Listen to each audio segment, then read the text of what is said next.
Moment, please. We go to.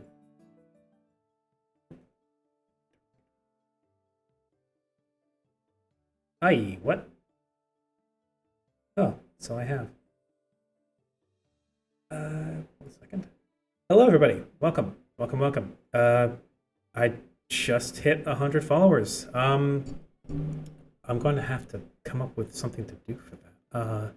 I missed my Twitter 100 followers a while back, and I don't really draw art or make music or anything, so I had absolutely no clue what to do for that. Anyway, more importantly, today, welcome. Today we are starting something very special, a brand new campaign headed by my friend Faye the Hunter. He is going to be featuring this in his personal world that he crafted, known as Genesis.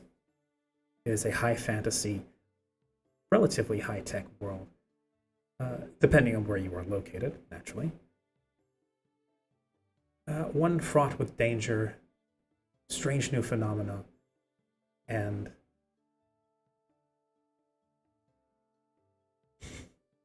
thank you, Peppered. Thank you. Welcome in, by the way. It's nice to have you.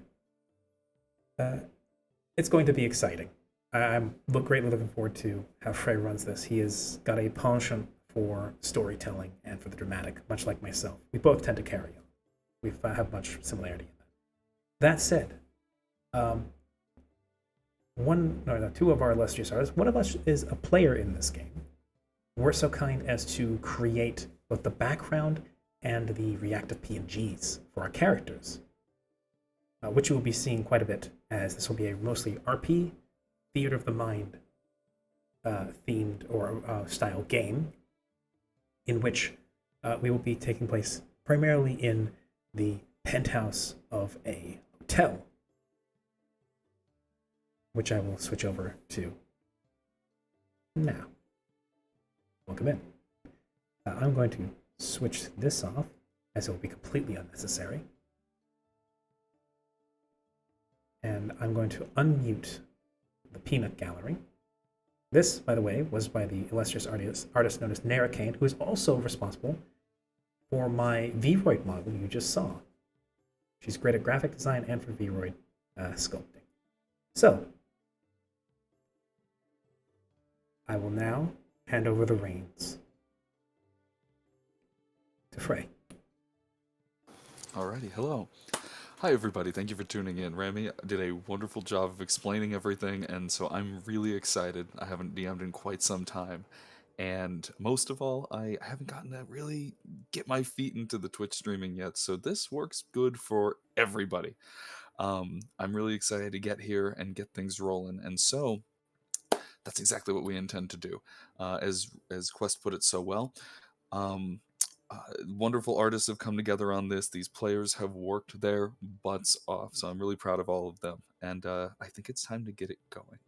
And so, to really set the stage, I will. Boop, and there it is. Before we get to the modern day, I think it's proper that we introduce the characters that have been so well crafted. And before we even get started, we have to really and truly look back to a time 10 years prior. It's a stormy night. Frankly, not much unlike the modern day.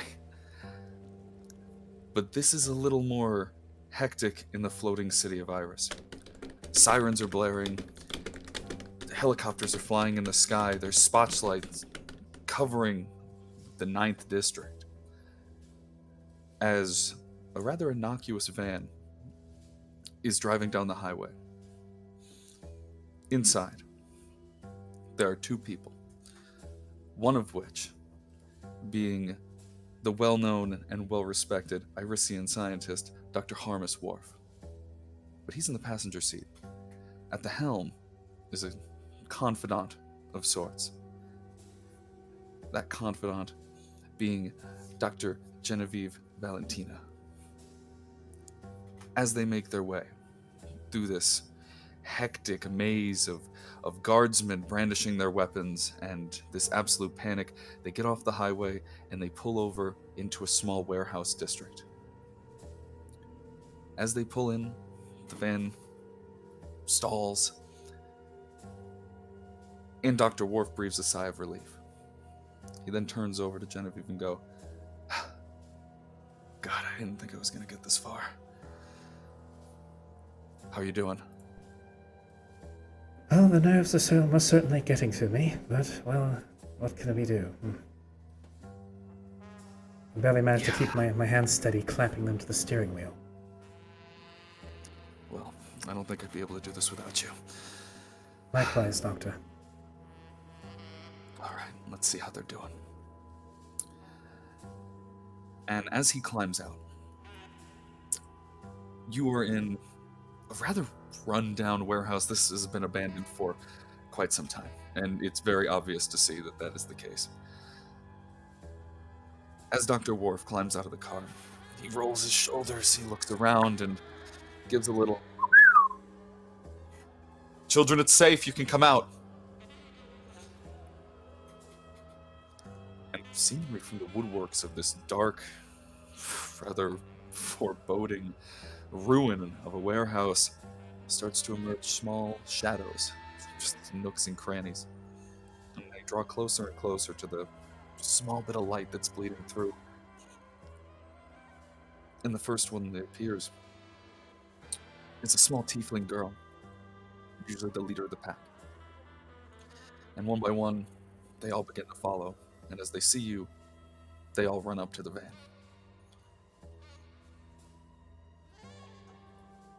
One of the kids, in fact, runs over to the driver's side door and is frantically pulling it open, trying to get to you, Doctor. I'm going to pop the door, gently push it open so as to to avert potentially hitting the child. As I will then gently slide my way out, evening out the creases in my coat as I do, and then come down next to the wheel well and hunker onto my haunches, looking the child in the eye. And how are you doing today? Oh, Doctor, I'm doing really well, thank you. This is one of the more timid ones. His name is Jarek, and at least that's the name that Dr. Worf gave them. Originally, he was number 4. He looks up at you. Couldn't be older than 9. He's a younger bugbear of all things. And he reaches up his longer arms and just kind of wraps them around your legs and goes, "Thank you for coming back. I didn't think you'd come back." Children, of course I'd come back. Couldn't possibly leave you in these conditions, not without at least a little bit of oversight.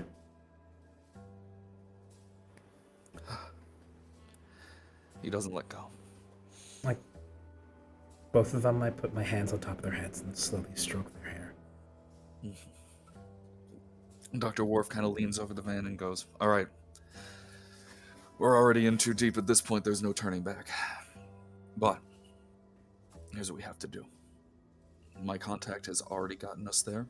If we can sneak into the 10th district and everyone stays quiet, I should be able to take the kids from there. You don't need to come with. Just drop us off." You're certain? Because you know, all right, kids. If you ask me to come with, I will. I know, but I've already gotten you in way too deep. At this point, there's no turning back for me, but, well, I don't need any more blood on my hands. Standing up from by the children, Genevieve is going to stand at full height, gently pat the kids on the head, and then walk to Dr. Worf and extend a hand. He'll return it in kind. It's been an honor and a privilege. Thank you. All right, children. You heard Dr. Worf. Now we're going to play a very special game where we're all going to try and be as quiet as possible. Can you do that? The kids, yes, yeah. There's a general unease that's lifted ever so slightly as the kids just unanimously, yeah, and they nod and they make the way to the back of your van. Dr. Worf opens up the doors, and he motions them to climb on in. One by one, all 10 kids make their way in. Taking a deep breath, Genevieve is then going to once more climb into the driver's side seat, ever so gently bring the door shut to a click. Rusty hunk of junk that it is, she has to be careful with the door.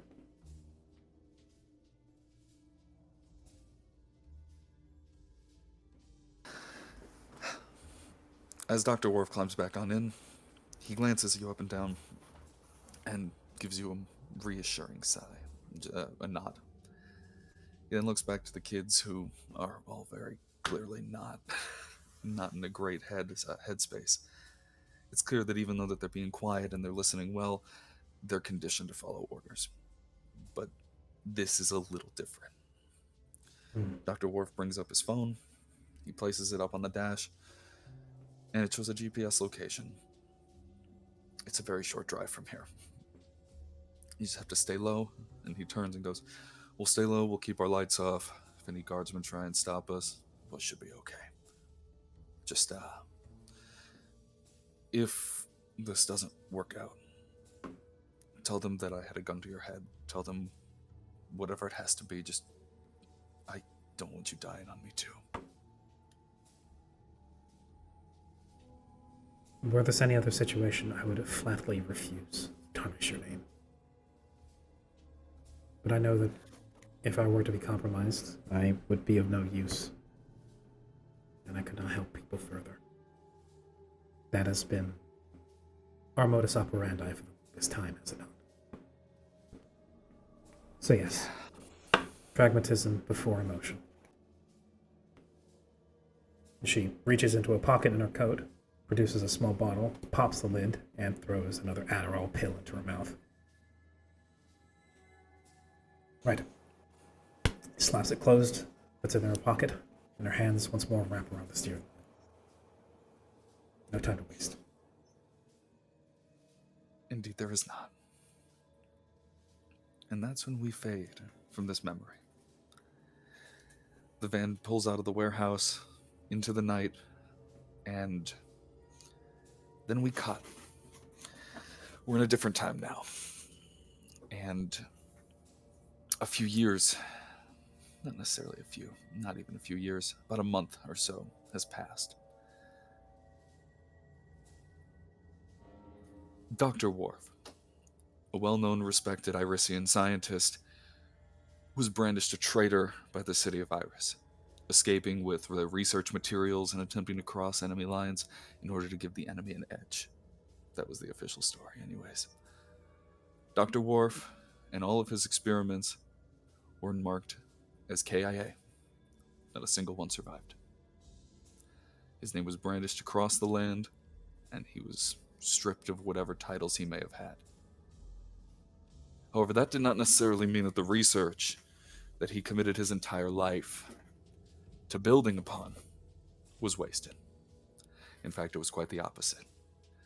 Dr. Worf, along with his late director, whose life he took, were working on multiple projects. And these kids were just one small piece. And those projects carried on, regardless of his death. However, the question that became, if it wasn't the only program, what happened to the others? Well, that's where we turn our attention to the city of Valspar in Irisian territory. And most importantly, to a young boy named Rowan.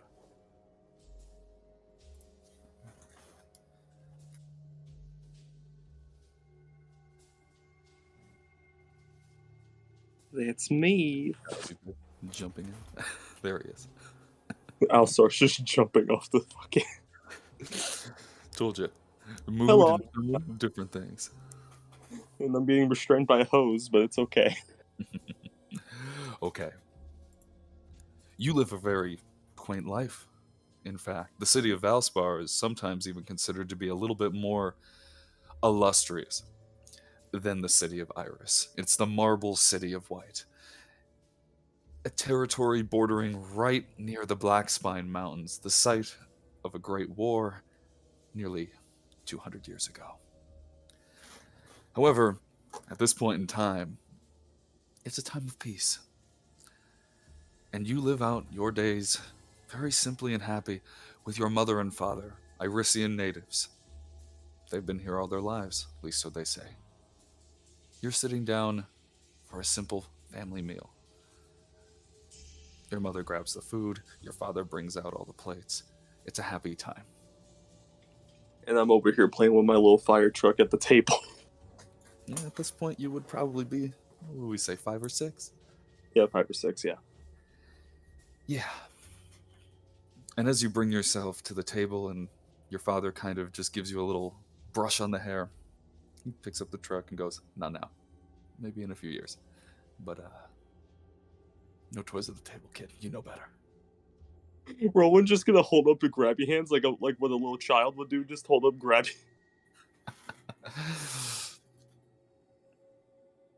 before just like sadly looking at his plate a little bit.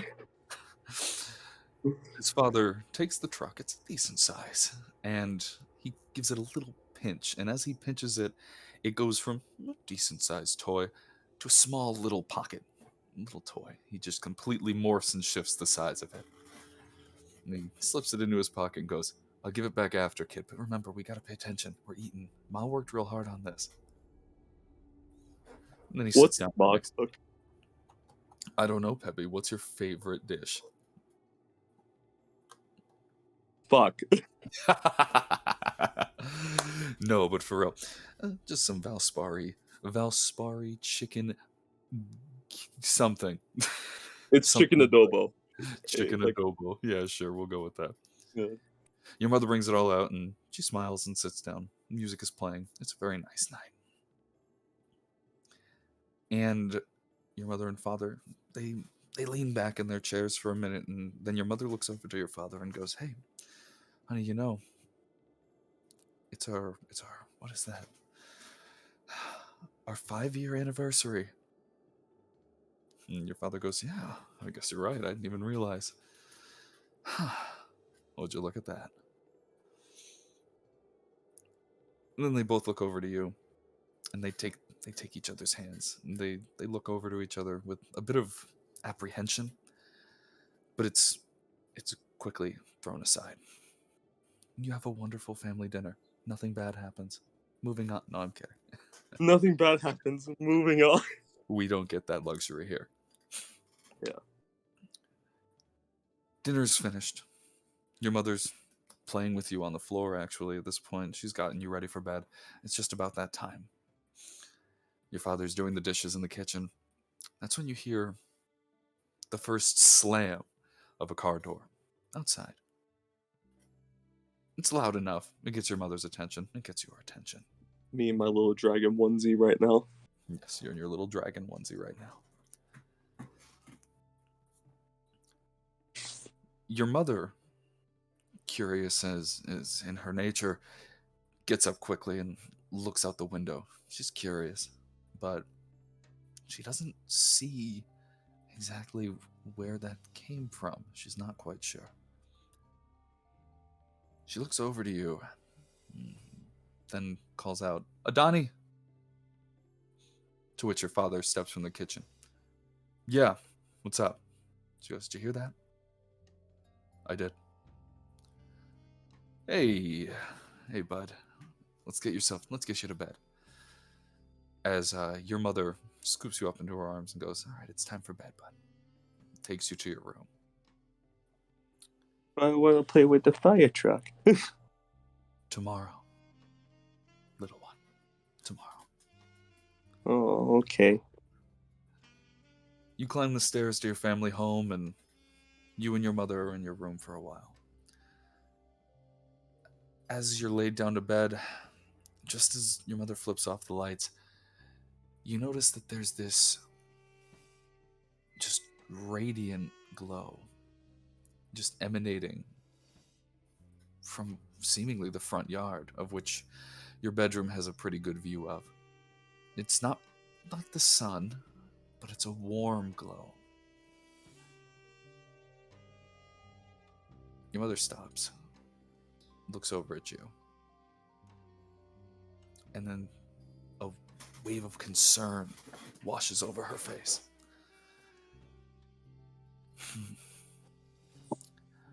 Hey, Rowan. Yeah. And he's saying, trying to sneak his fire truck into bed with him. Come here, baby. And she just waves you over.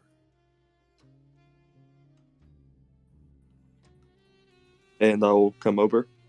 Yeah, she's gonna kneel down and go, why don't we play one last game? Just to be smart.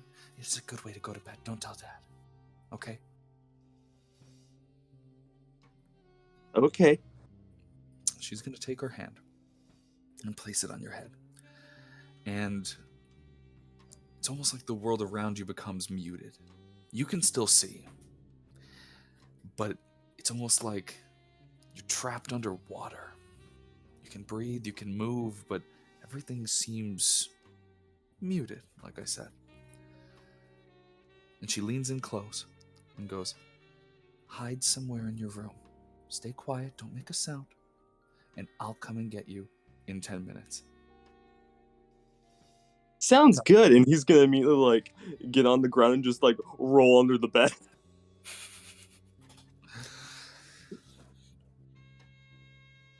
Things are quiet for a while.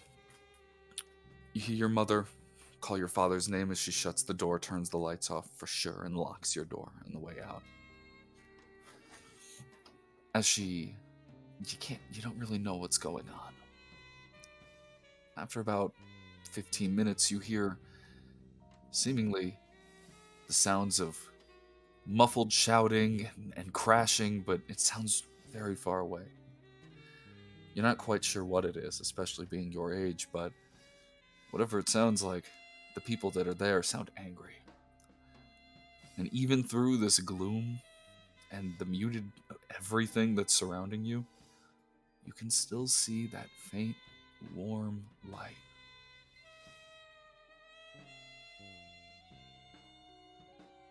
The question is, do you go and check it out, or do you stay hidden under your bed?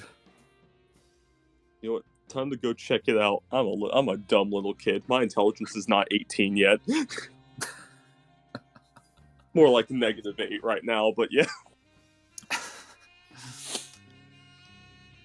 I'm a roll out from underneath the bed, still my dragon onesie.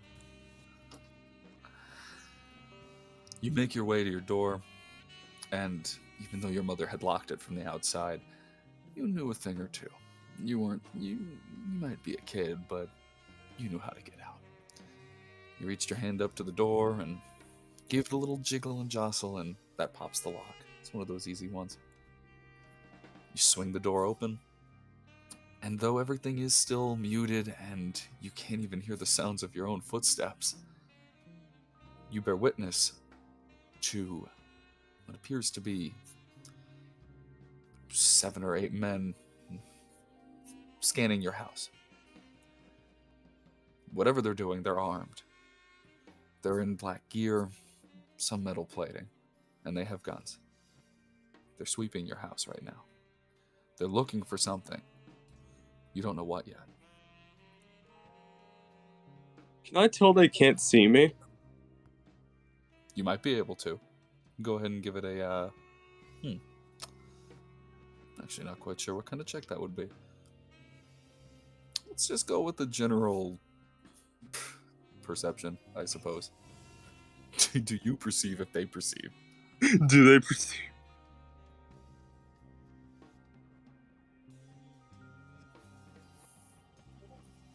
A 6. Yeah, you're totally hidden.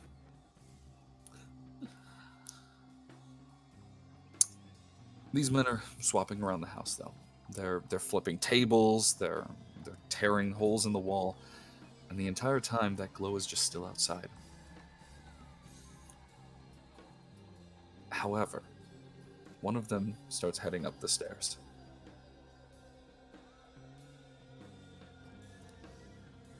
And as his foot touches the stair, he's suddenly cleaved in half. falls over in two places. Bisectored, like how, like straight down the middle or straight across? Vertically, like, from the waist. Okay. Splattered about. Next that happens, you don't really remember. It's all blurry and it's hazy, but you remember seeing just a monster. It's what at least your mind could rationalize it as a beast tearing through your family home. What happened, you don't remember, but there were no more intruders in your home. But the one thing you do remember is that harrowing howl that escaped from its lips.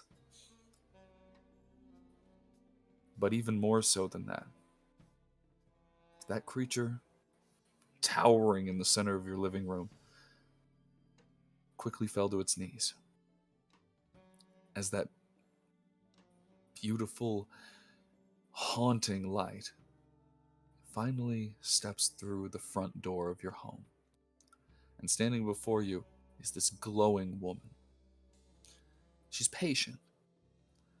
And honestly, were it not for the fact that she was glowing like this, you wouldn't know exactly what it is. If anything, at first glance, you'd think, wow, it might be an angel. But that radiant light is followed by a harrowing cold. It chills you to your core. It sends you into a primal fear. Something's wrong with whatever that is. Something's really wrong. And the beast rushes towards her, and the beast is eviscerated in a moment of just nothing. Tossed to the wayside, and dead. From there, though, you hear a familiar voice. Still muted, still silent. But you hear the voice of your mother scream, "Adani!"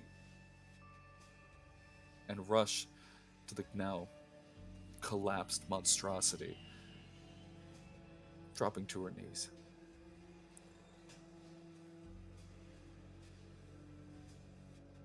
Do you stay there? What do you do? This woman begins to approach your mother. She's very calm. She's very stoic. She doesn't really even seem to care.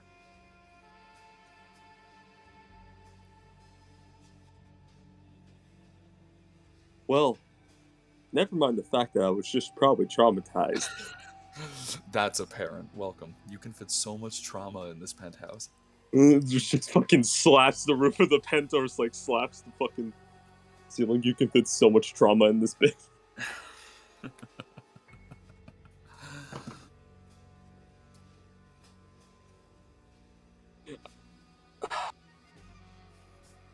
I think I'm gonna stay there like a deer in the fucking headlights. Then you do.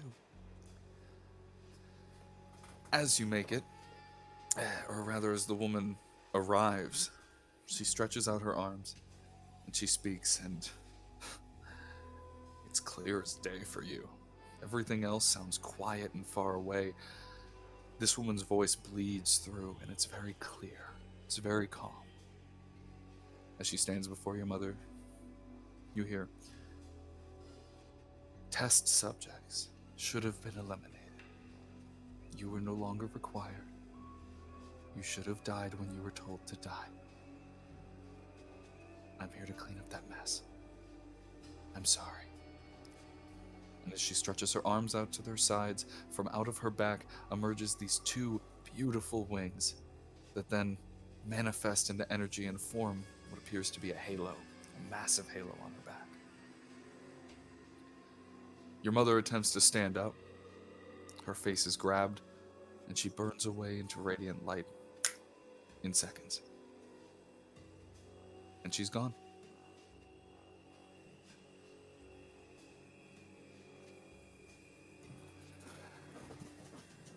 All is quiet for a moment before you hear the woman speaking to something again. She goes, "My mission is completed. I'm returning to the city." And she turns and leaves. without a care.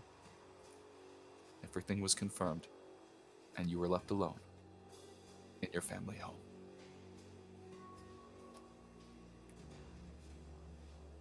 Depression. And as we fade out of this piece of time, With my little fire truck, but yes, go ahead.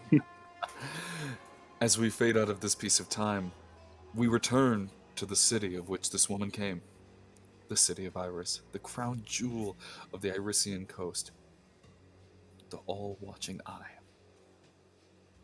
And here we actually tune into two different characters, not just one. Primrose and Eugene, two knights, very promising and very well respected within their peers. Not knights, I shouldn't say that. Guards. But they have been granted an honor.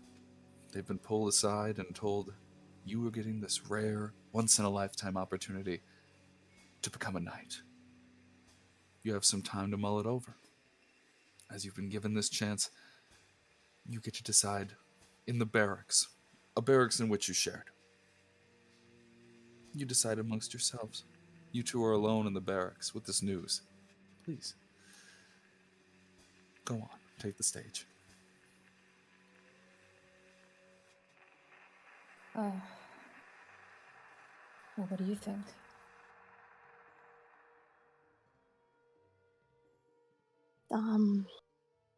Decently excited. I would hope so. It's an honor, to become a knight. Yeah. I'm just thrilled to think of what my mother would think. Would she be proud of you? Yeah. I'll be excited to tell her, after,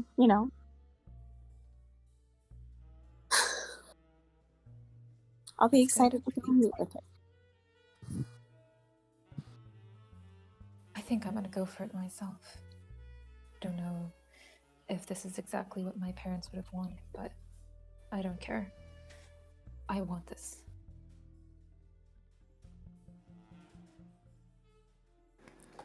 There's not much time left to think, as suddenly there's a on your barracks door. Decision time! Are you in, or are you out? It's your sergeant. Generally, he's always around to come and pester people, but you two have been left alone to mull over your thoughts. You didn't get much time. You were given an hour.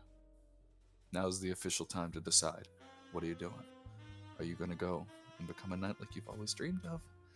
Like most people dream of, at the very least? Or will you not take that chance? Yes, sir. Absolutely. Yes, sir. We've decided to go through with it.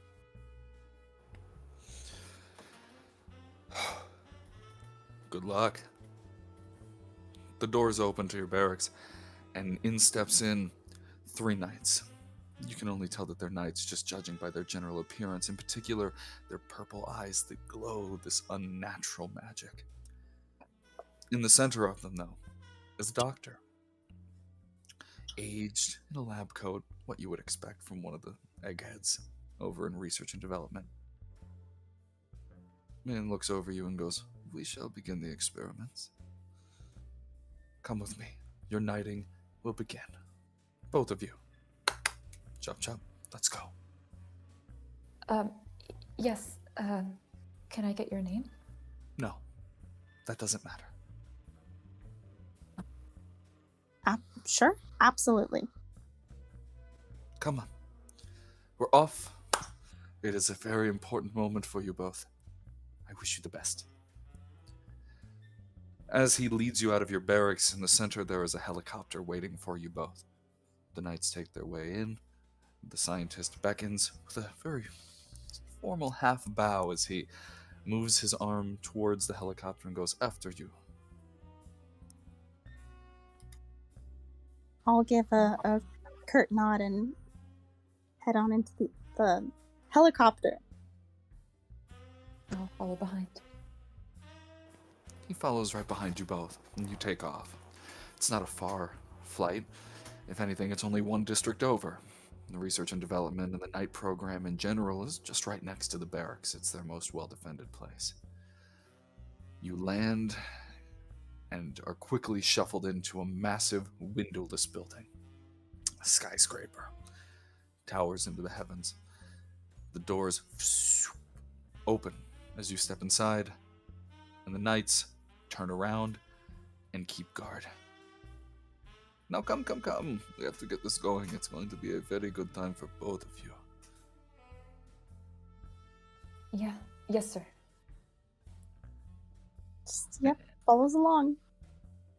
And that is where we are going to deviate your histories. Because the knighting process is a very secretive thing. Even the knights don't know what happens to them, for better or for worse. Primrose, you're led into a very simple room. It's all white with a table in the center, surrounded by computers and guardsmen. Knights, in particular. Only one. He waits with you. You're strapped down into the chair, and you wake up. Albeit with a pretty massive headache, but your knighting was a success, and you do not know what happened to you. Eugene, on the other hand, you were not so lucky. Fuck. You're led into a similar room. You don't get to watch the knighting. You're just simply brought into your own, and it's a very similar setup. A table in which you are strapped down to, a single knight waiting in the corner of the room, and 3 or 4 Irisian scientists sat behind their computers. The scientists motion you over to the table and say, lay back, it'll be fine. Done these a million times. It's all up to you at this point. Up to me? Knighting process is a 50-50 shot. There's a reason why if you choose to be a knight, it's not for everybody. You have to fully commit to it, and if you're not strong enough, well, it's not going to be fun. But you were chosen for a reason. So you keep your head high, take a deep breath, and lean back.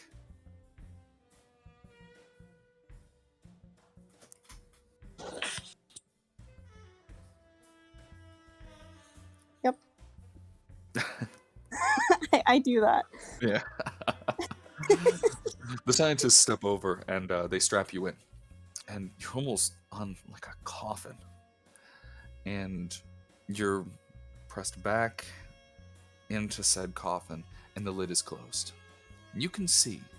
It's made of glass, but the tank is suddenly slowly filled with this light green liquid that's just pouring in. You're not quite sure what it is, but even as it covers your mouth, you can still breathe. Whatever this is, it's strange. But that's when you hear muffled, gurgled, of course. It's very similar to that muted feeling I was explaining earlier.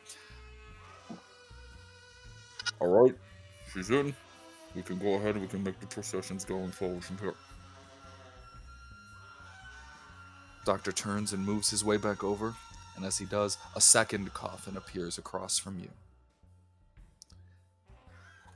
What follows is some of the most excruciating, horrific pain of your entire life.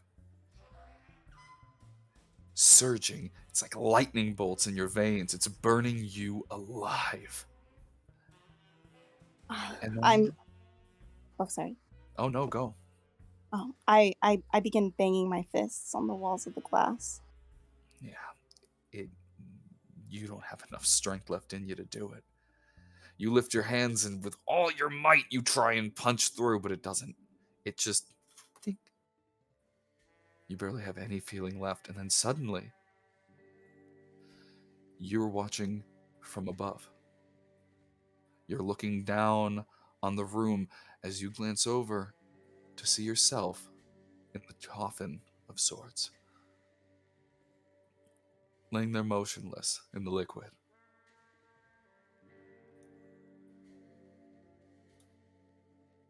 However, God. as you glance around the room, you realize there's something glowing in the coffin across from you.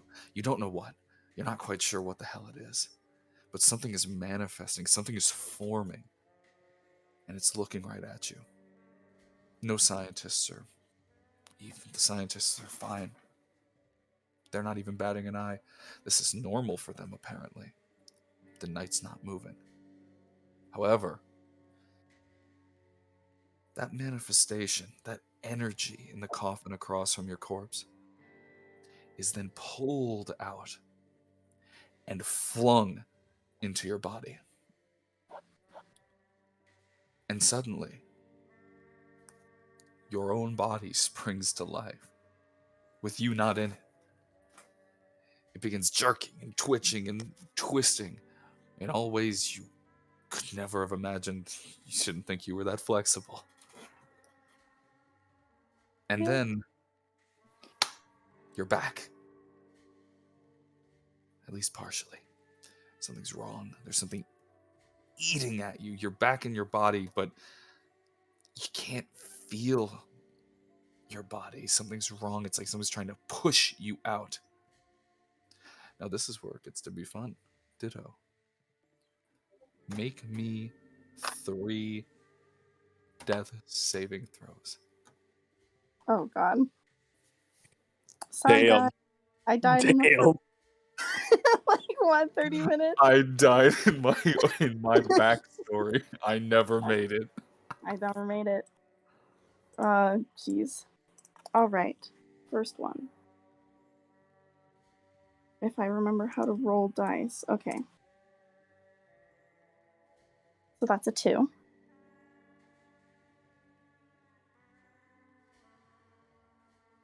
Oh, jeez.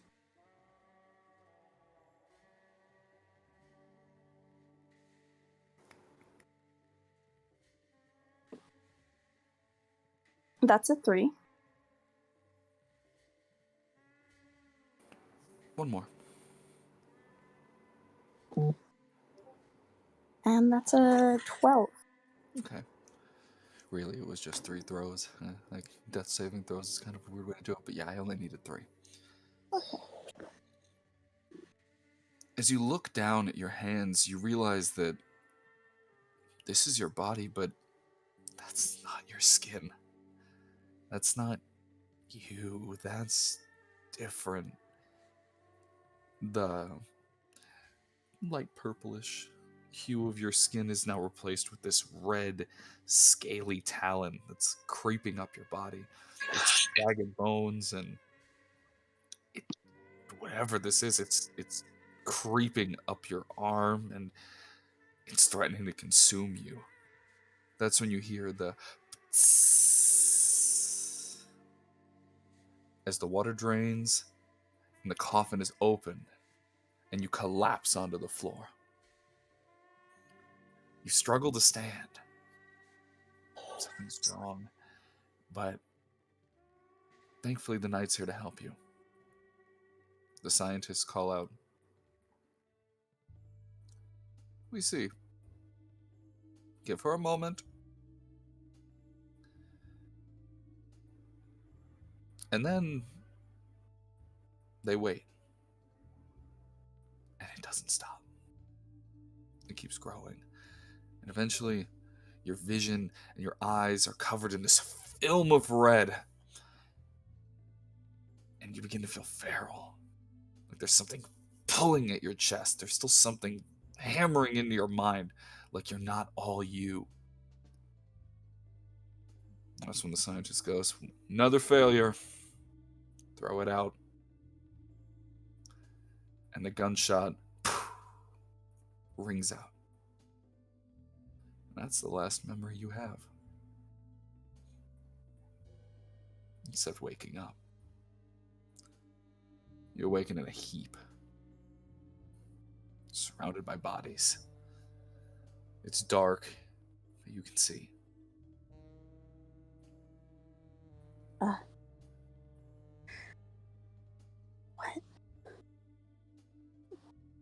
What? What's...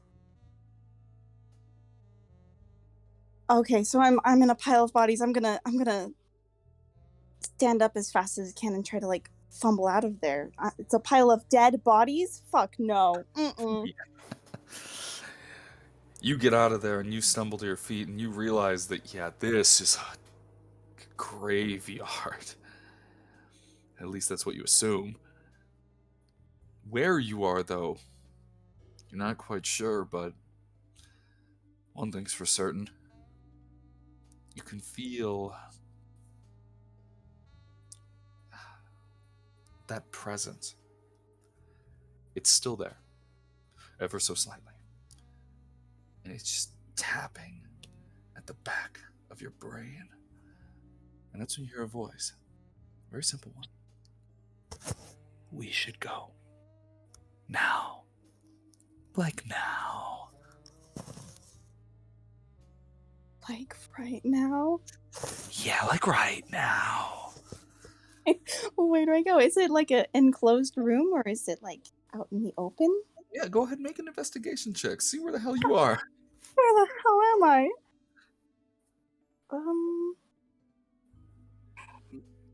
I think I might.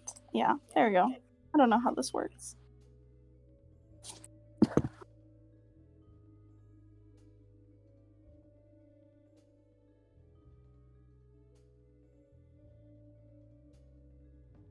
Five. Wait a minute. You did an investigation roll? There's no way. Oh, wait. Oh, no, there is a way. You're a charisma caster. I was like, what? What? There we go. I'm not one of these normies. I'm not smart. That's fair. I'm a little smart. You're a little smart in your own special way. All two of you. God. You look around and even with that, one thing you can tell for sure, you can ascertain that you are underground. What appears to be an old hospital. And that's when you hear voices approaching you. You're not sure where, but they're coming and they're getting close. And closer and closer. Oh, they're coming closer, not sure where. I'm gonna coming try in. and Yeah. They're getting closer. From where you are right now, it seems like they're walking down a hallway and they're talking. I would like to duck, like, cringe and, like, try and hide behind some of the dead bodies. Mm. That's when you hear a metal clunk. And from this pile, you can somewhat see. Appears to be 3 scientists sauntering in. They're not armed. Seems like they're looking for something, and you hear, "What do you mean they were still alive? I told you, it's ghost stories. Ghost stories. These failures are nothing. Leave them here. The incineration will come soon." Then one of the younger voices pokes through and goes, I'm telling you, we brought him down here, and I saw it still moving. Okay, I just need to make sure. You are silly. You are silly. You get these jitters. You'll get used to it. This happens all the time. Well, not all the time, but there's a reason why we burn these out once a month. Speaking of which, the doctor kind of looks at his wrist. Goes, Good. We're just at about that time. Okay, off. Let's go. And the 2 scientists kind of go, yes, Dr. Lazarus. Okay. And then they all shuffle out of that metal door. And it closes. You're alone in the room again. But I know where a door is. You do. The question is, do you take it? I don't see any other doors, and I don't want to get burned alive. That sounds like hell. Yeah, I'll wait for I'll count for just a few ticks, just to make sure they're not still right next to the door when I open it. But then I will try and.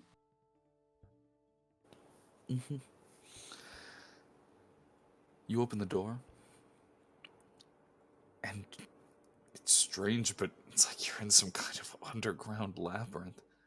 It looks like whatever this was a hospital once, but it's not been one for a very long time. A very long time. And at this point, wherever you're going to go, it's a hell of a lot better than whatever's about to happen in there. Because that's when you feel the heat rising in the room as fire sparks to life from the ceiling of all things. That metal room is heating up quick. But you're Do outside. I just curious, do I hear any like screams or anything? Was there any other living beings in there besides me? You think you hear one or two, but they're inhuman. They're twisted, they're multi-toned, and they're wrong. Whatever those are, they weren't conscious before they were burned to ashes. Okay. Seems like you're the only one who made it. Huh? The voice pops into your head and says, interesting. Yeah, you didn't have to hijack my body, though.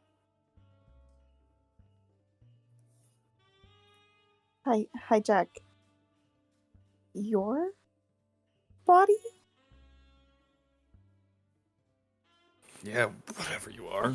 It's been my body since as long as I can remember. Woke up in it. Y- Okay. I'm gonna start treading very carefully down this hallway and trying to find some sort of escape. And you will. And that escape will eventually come. And the creepiest thing about it, doesn't seem like there's anyone even in here. It's like there hasn't been anyone in here for a very long time.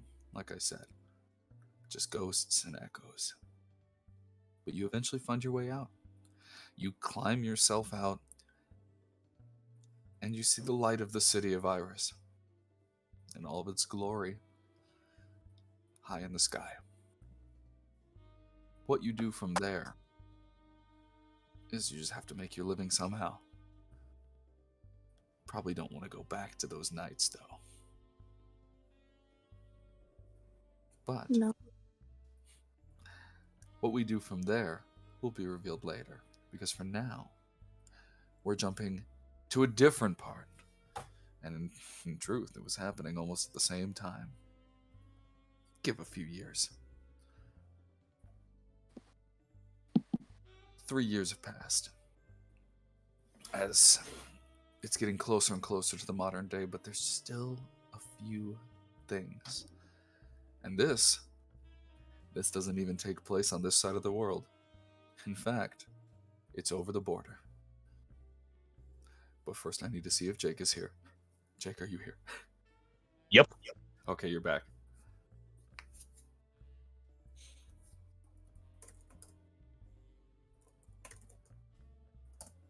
There we go. Sorry. You're not even from the city of Iris. In fact, you've been living in the dense living jungle of the Grashiki coastline the Grashiki forest since as long as you can remember. You're native here. Greshik is... It's very true to itself. They have a very strict way of doing things. They firmly believe that nature should be allowed to take its course in all things, and that we should coexist with it. And that was the upbringing that you were raised on. Anyone who would go against that is seen as a heretic. Though they're not incredibly religious, it's the best way that they can put it. Nothing good ever comes when meddling with Genesis in any form. That's the Grashiki know. That's their know-how and their knowledge. That is their true belief. Your family's been here for at least 2 generations, starting with your grandfather. Seen as a little bit of a loon, always whispering and muttering about something sleeping beneath the earth. Your parents, they've had enough of this life. They're not too keen on the Grashiki lifestyle anymore, and you know, for all the ranting and raving your grandfather did, Iris, they get news, whisperings of things on the hunts. Hell, they even get close enough to the border sometimes to see the city of Valspar and its marble glory, its lights floating into the sky.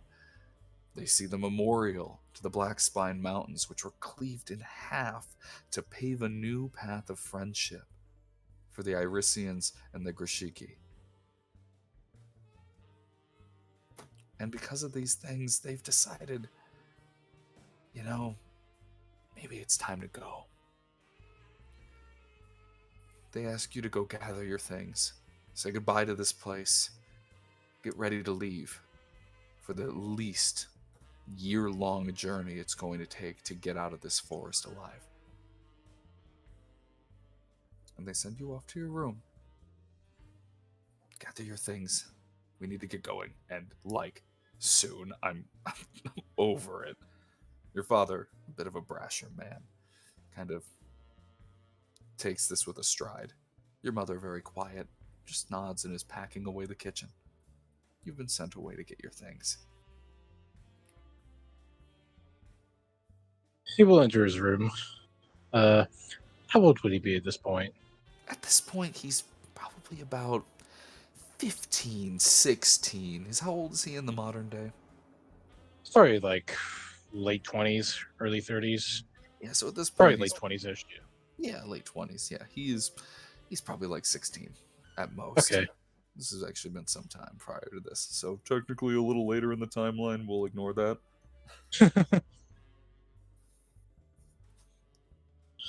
But yes, he will enter his room. He'll begin to gather his things, but as he's gathering them, he kind of leans out of his bedroom door and says, "What about Grandpa's place? What are we doing about that?"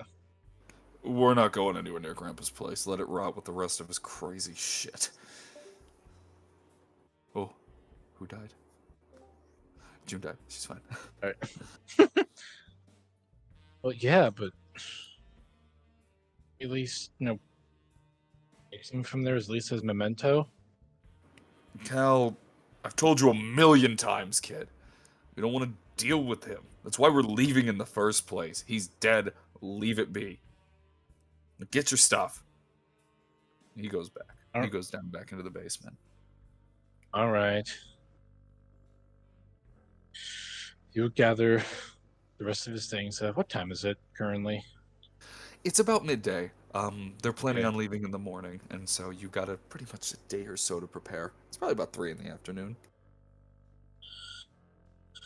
Yeah, he'll begin packing a few of his things. He has kind of simple herbalism items. He's been practicing his herbalism. He has some alchemy items too. He's been practicing some chemistry. Mm-hmm. It's all very kind of vestigial, kind of rudimentary stuff, but it's a start at least. Something to get moving. It's good. Your father, by the way, would not have been happy with your studies. Says it was too close to his old man. Didn't like it. Never was a fan of it. As the hours tick by and the sun begins to set in the city of Grashik, you're met looking out at your grandfather's old hut, tucked away, left to rot, locked. And your father knocks on the door. Goes, "We're leaving bright and early. Make sure you All got right. it. If you leave anything, we're not coming back for it. If we could even come back for it." He kind of sits in his bed for a moment and nods his head and says, "All right, yeah, I'll make sure I have all my stuff in the morning." I'm trying to make sure I didn't leave anything downstairs either. Nothing in the basement, nothing on the top floor, nothing. Mm-hmm. Just a full sweep. Yeah, you do what you gotta do, kid. Whatever. I'm going to bed. I gotta get up early. You do too, so don't stay up too late. All right. He saunters downstairs and he goes to bed. At this point, dusk has arrived. The sun's almost set over the city, and it's even darker because this city is surrounded by giant trees. However,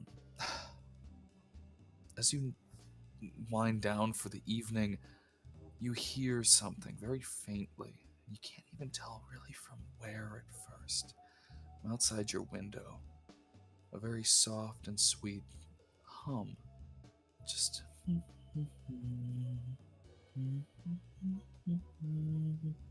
It's very motherly. Sounds like someone's walking around your house. Not quite sure where, but it's slowly getting louder. As Cal hears this, he props himself up in bed and looks over to his window, and then he clambers out of bed as quietly as he can, and peeks out his window to see if there's anyone there. There's no one. Wherever this is coming from, you're not sure, but you do know it's getting a little louder as you get closer to the window, and it's not stopping. That humming is still coming, very melodic, very sweet. It's almost like ambrosia to your ears. It's like it's trying to pull you in. Cal will just quietly whisper, "Oh?"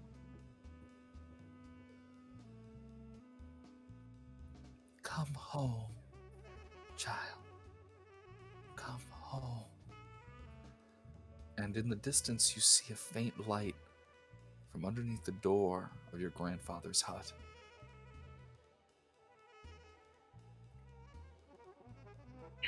Cal will, observe this light for however long it kind of flickers or emanates from within the house. He looks back at his bedroom door, looks back out the windows, kind of looks back and forth between them. And he's kind of shuts his eyes for a moment, shakes his head, says, "Fucking damn it." Fine. And then he will search around his room. First, he will grab a lantern. And then, just in case he needs to break into something, bring something a shovel. Oh, good. Armed. And braving the nighttime darkness, will step out from his window again as quietly as possible. He also wants to make sure he's well dressed for this, as best dressed as he can be. Climbs out of his window, turns his lantern on, or lights a flame and lights his lantern, and then as stealthily as he can possibly be, sneaks off through the night towards the hut. As you approach, that humming gets louder and louder. Not more aggressive, not more violent. It's just pulling you in. It's telling you to come home. You hear that it's like your own heartbeat. Just come home. We're waiting for you. Come home. And as you approach the cabin and you make your way to the locked door, what do you do? I try and pull at the door despite it being locked. See if the lock is rusted enough that it might give. You're just forcing this thing? Yeah, it pops off the handle pretty much. Okay. This is... whatever this is, it's just rotted. In fact, when you pull, the door handle basically falls to nothing. And inside, you're staring at a void. It's so dark in there that even as you hold your lantern up, you can't see anything. The light will not penetrate that darkness. You can't see a thing. With teeth clenched together behind his closed lips and eyes wide, I will look back, make sure nobody's heard him, nobody's seen him. back to the void, this darkened black hole inside this home. You'll step in. As you do, it's completely fine in here. It's like there was nothing there to begin with at all. It was just like you just stepped through nothing. However, as you turn around, you realize there is no exit to this hut. It's gone. There's no door. It's just flat wall. He looks at what he could have sworn was a doorway before, but is now a wall. Just mutters, "Shit, shit, shit." He looks back around at the rest of the room. Now at this point, you see your grandfather's hut. You glance around and, well, it's about as what you would expect that your father told you. It's covered with drawings and everything is just piled high with books and sketches and looks like a madman's ravings carved into the wood. But at the very far end of it, the back, resting just on the bed, appears to be a deer skull of sorts. It's old, but you would have known from your lessons from the elders, and this is some form of druid ware, and it's cracked apart, whatever it is. However, that's not really what's drawing your attention right now, because that voice that was calling you in is now all around you. It's very confident. It says, "My child, you're home. Bring us back. Let us free. Let us go. We're waiting. We've been waiting for so long." And all around you, shadowy hands slowly begin to dance from every crack and crevice of the wood. They're not shooting at you, they're not jolting, they're just lovingly reaching to caress you.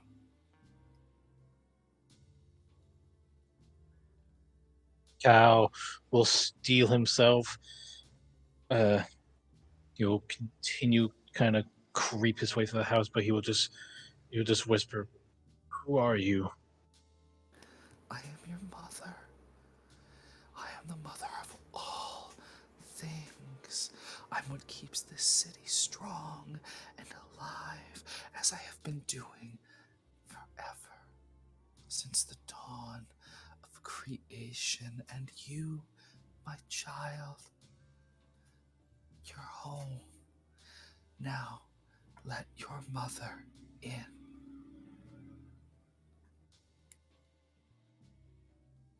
Cal just continues to look around the room, and he looks back towards the bed. He's looking for something at least of note. He's not sure about the voice that's speaking to him, disembodied from some corner of somewhere. Looks around. Is there anything else of note that he can see, or at the very least can glance at? Make an investigation check. Yeah, let's see what I have on my sheet. Actually, in fact, make it perception. That makes more sense. You're just quick about this. Yeah, that's a good point.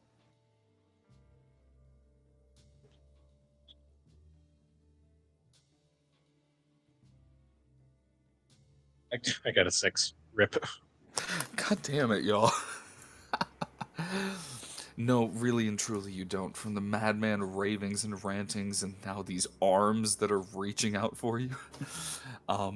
It's a little hard to tell exactly, but eventually, I mean, this hut is not very large. It's basically 2 rooms, if that. But you do notice one thing. There's a small gleam. It's coming from, well, you think the bed, but you're not quite sure. When he sees the gleam, he'll kind of turn a side eye to it. Like, not really glance at it, but try and focus in on it, see what it might be. You're just looking at it? Yeah, I look at it and I try and approach it too, see what it might be. As you get a little closer towards that skull, you hear, no, no, no, no, child. No, no, don't abandon your mother. Stay here. Come here. Stay with me. I'm waiting. We've been waiting for so long. It almost starts to panic. You're not quite sure why. Its tone has not changed. That motherly tone that it has going for it has not dropped, but they're speaking faster. They're they're obviously a little nervous from what you can tell. Cal, again, not sure about this voice at all, continues. Continues to approach whatever this gleam is towards the bed. As I approach, do I notice anything? You're just looking at this thing, yeah? There is. It's very faint, but from behind the eyes, there's this tiny flame of blue. And just looking at it, you can see it's flickering in and out, and in and out, and in and out. And as you get very close, again the voice goes, no, child, don't. Come home.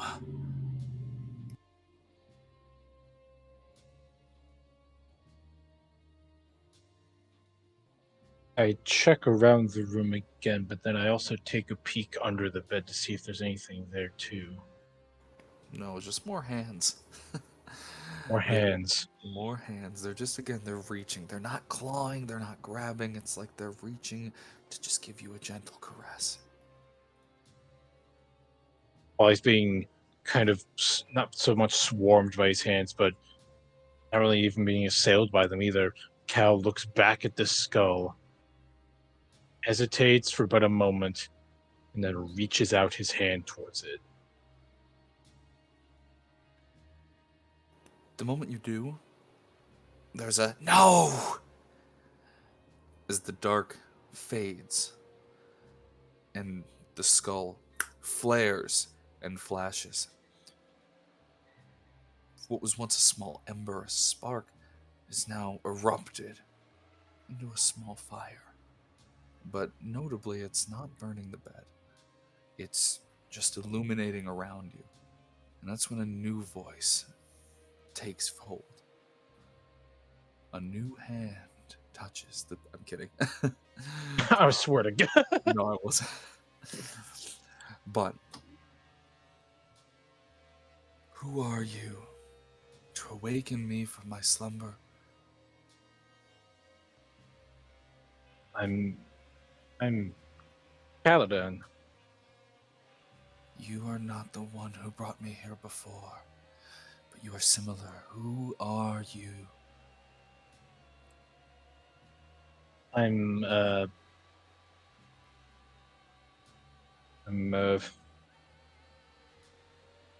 Calvert Roxby's grandson.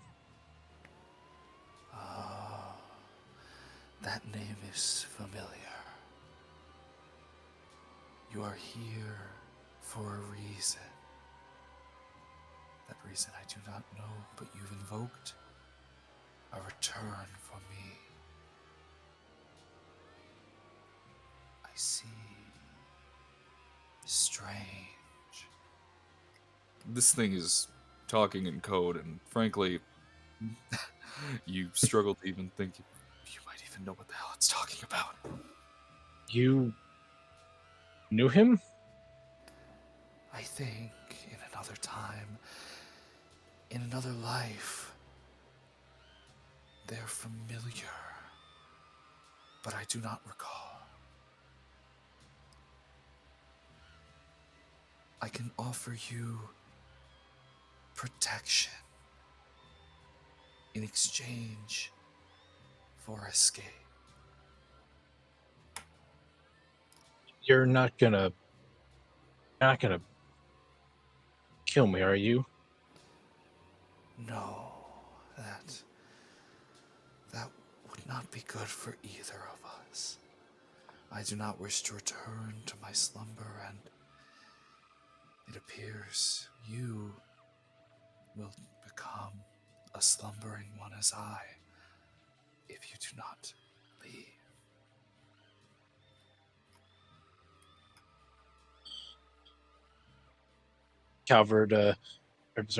Caladan looks around the room again.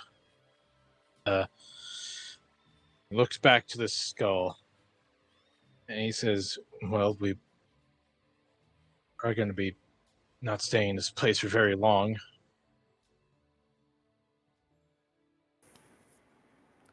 I mean, I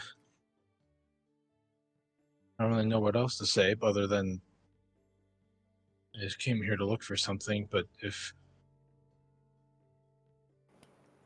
The presence here bound itself long ago to me, I feel. And then from me, it searches another. It searches for you.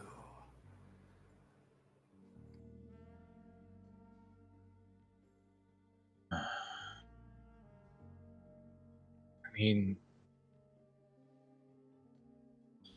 all right. Yeah.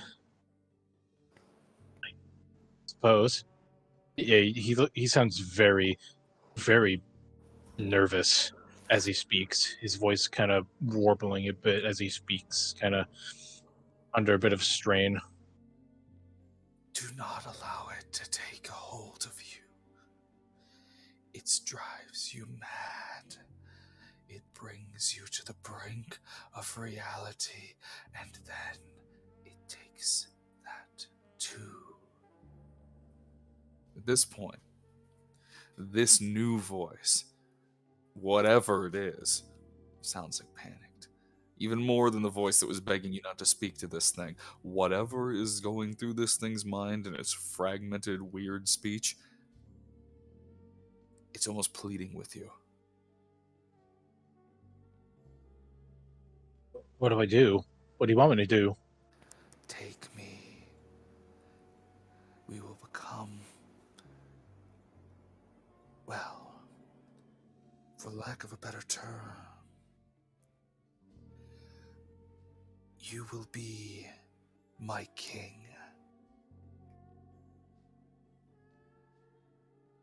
In exchange, I will reside within you and grant you passage.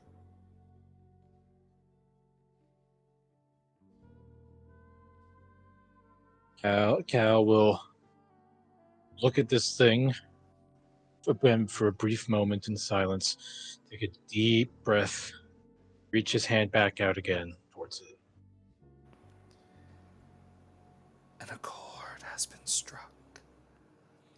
And then there's a blinding white light. And just for a moment, you see a full silhouette of an entity of some kind. It's wearing this skull. It's see-through. It's completely, it's an apparition. It's green and its glow is very familiar to you. With a cloak of vines and leaves and this mask covering its face, it gives you a very gracious bow. It goes, "My king, I will serve you indefinitely. Now, allow me to guide us." And with a wave of her hand, the light overtakes the dark, to which that humming fades from your ears, and the doors are turned, and it looks like you're just in an abandoned cottage. But notably, that skull is gone. In fact, it looks like it was never even there to begin with.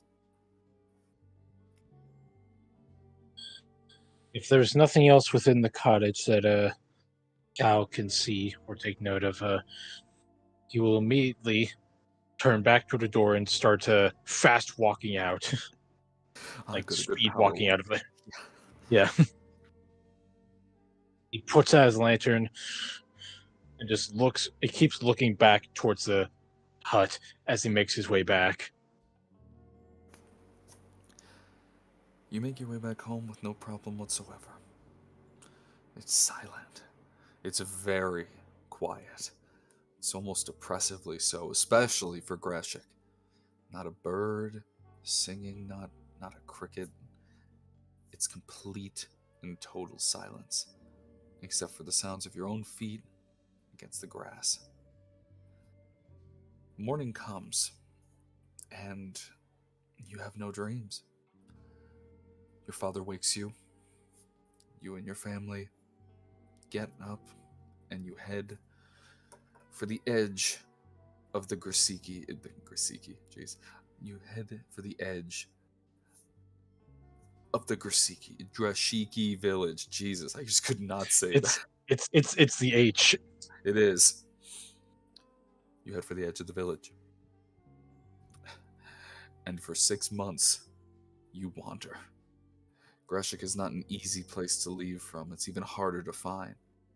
But after months and feels like an eternity in those forests, you finally make your way out. And billowing over top of all of it is the Black Spine Mountains, cold gray with obsidian tops.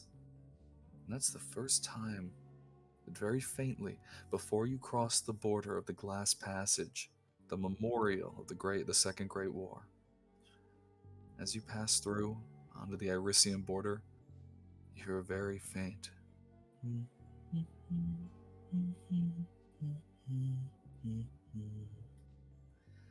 the humming returns just for a moment. But you make your way to the city of Iris one way or another. Your family settles down, and you make your life, and your new life anyways, and your home in the city above the clouds. But we jump now, just a little time afterwards. Actually, technically in the timeline, this is about 4 years ago, so quite some time. As we jump to Doku, or at this point, known as Project DK4, sorry.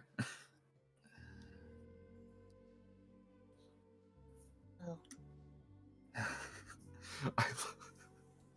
I'm sorry.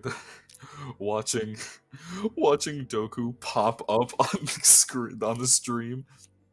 Chef kiss. That was hysterical. You got games on your phone? You got games on your phone. Got games on your phone.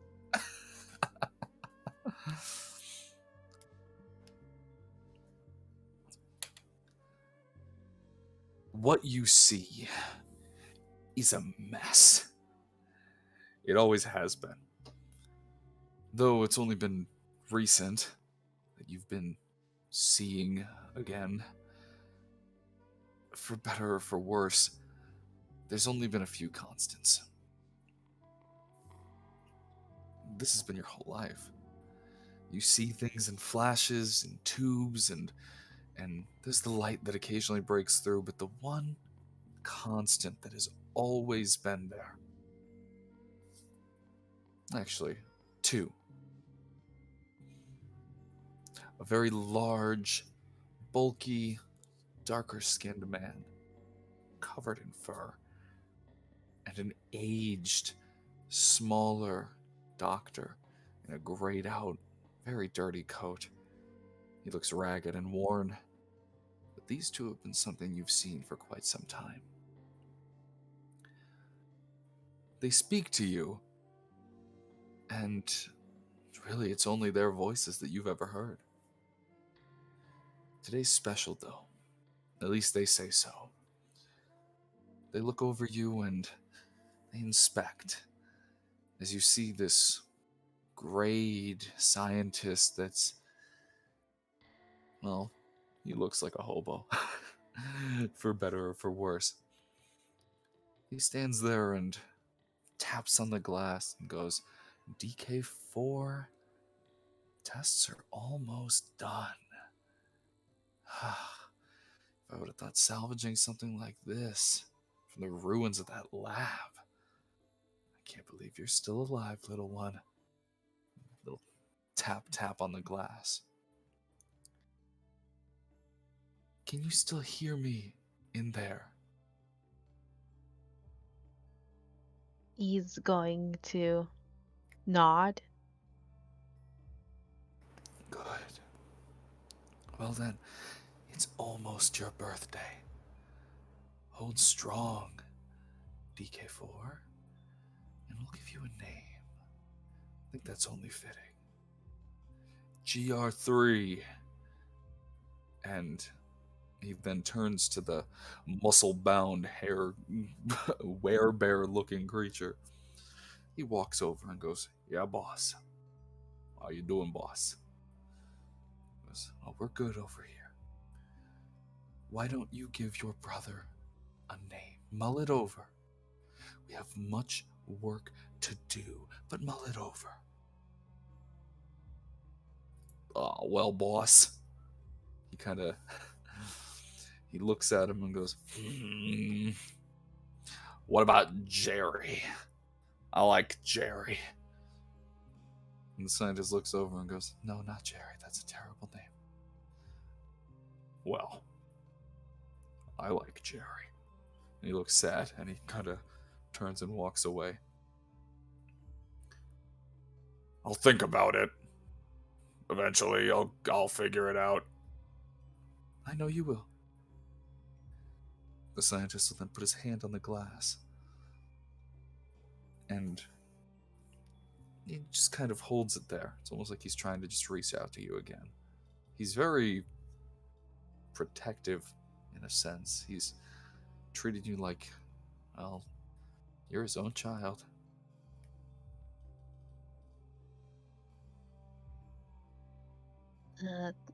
Well, there's only one thing I can really do in this situation. Put my hand on the glass. That's true. He nods. And then steps away. And then a dark shroud covers over your tank again. Once again, you're left in the dark. However, that's normal for you. It's pretty common, actually. It's almost like a bird cage. Just, all right, we've done our tests. Back to sleep.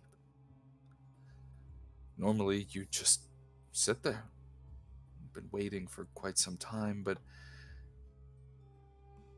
something's different when you wake up next.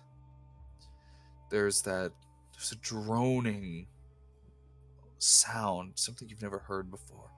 Wah, oh, wah, oh. That is a horrible siren. It's an wah, wah. The Waluigi siren. Wee woo. No wonder I wear headphones. Yeah, no wonder you wear headphones. But this that very familiar noise, well, very unfamiliar noise is fresh. But then you hear cluttering. There's something going on. You don't know what, but it's something. And then you feel a sensation you've never felt before. Something warm. Very warm.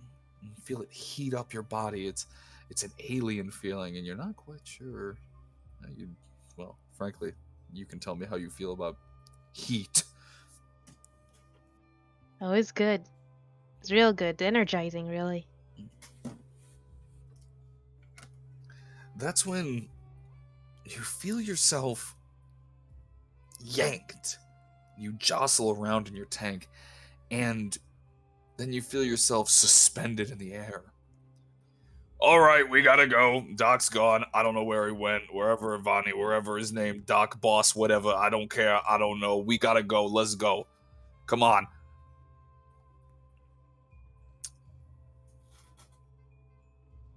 And that's when you start to see again.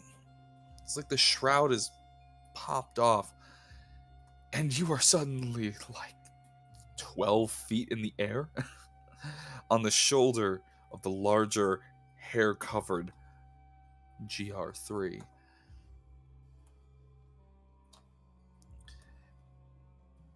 We're going somewhere. I don't know. That's when you see something bright. Fire. Everywhere. And I mean everywhere. But then GR3 sets you down with a thump. And then he looks around. Hey! Hey! Do you know how to open this thing? He's talking to you. Well, I'm gonna look for any place that any external buttons, maybe. Ah! And then he punches it. And he shatters the glass. I couldn't find the button. I'm sorry, boss, but that's okay. Don't even worry about it. We're gonna be all good. I'm Grizz. I called myself that. I like that name. And he just kind of grabs a hold of the metal bar that's in the middle and then just peels the metal off like it's nothing.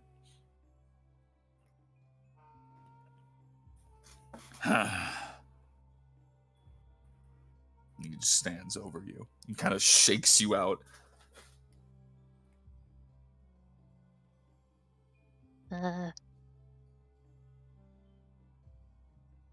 I'm DK4. No, you're not. That's a dumb name. I'd call you Jerry, but it's doctor's wishes that I can't, so I'm gonna call you. He leans in. He basically grabs you by the nape of your neck with his 2 fingers and lifts you up and goes, I'm gonna call you Deku. No, that's a pansy name. You're gonna cry a lot.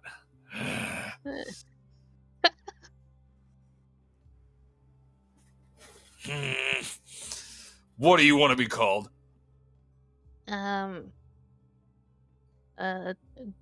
Doku?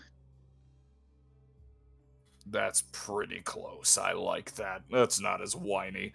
The O is strong. At least that's what the doctor always told me. Anyways, well, I'm your brother, I think. Doc was always kind of weird about that. Excuse the mess. But, I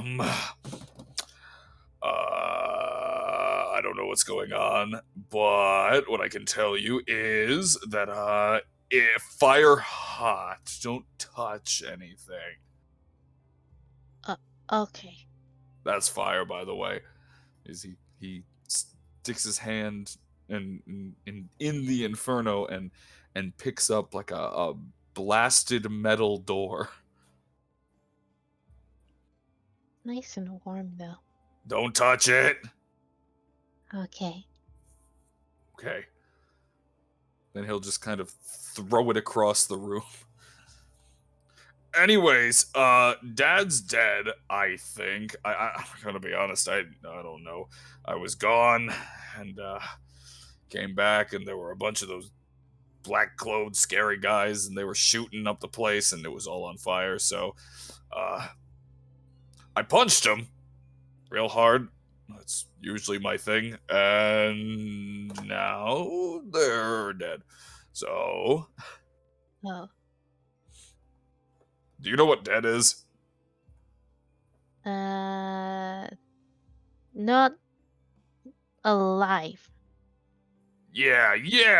And then he like takes his hand and puts it over Doku's face. And he's like, it's like that, but forever. Ah! Yeah, don't do that. Don't die. Okay. And that's when you hear shouting down the way. Where's the team we sent in? I don't know. I found a leg. And the alarms are blaring still. That's when Grizz stands up and goes, "Hey, there's more of the scary people. I don't think you can fight. Well, maybe, but here's the plan, okay?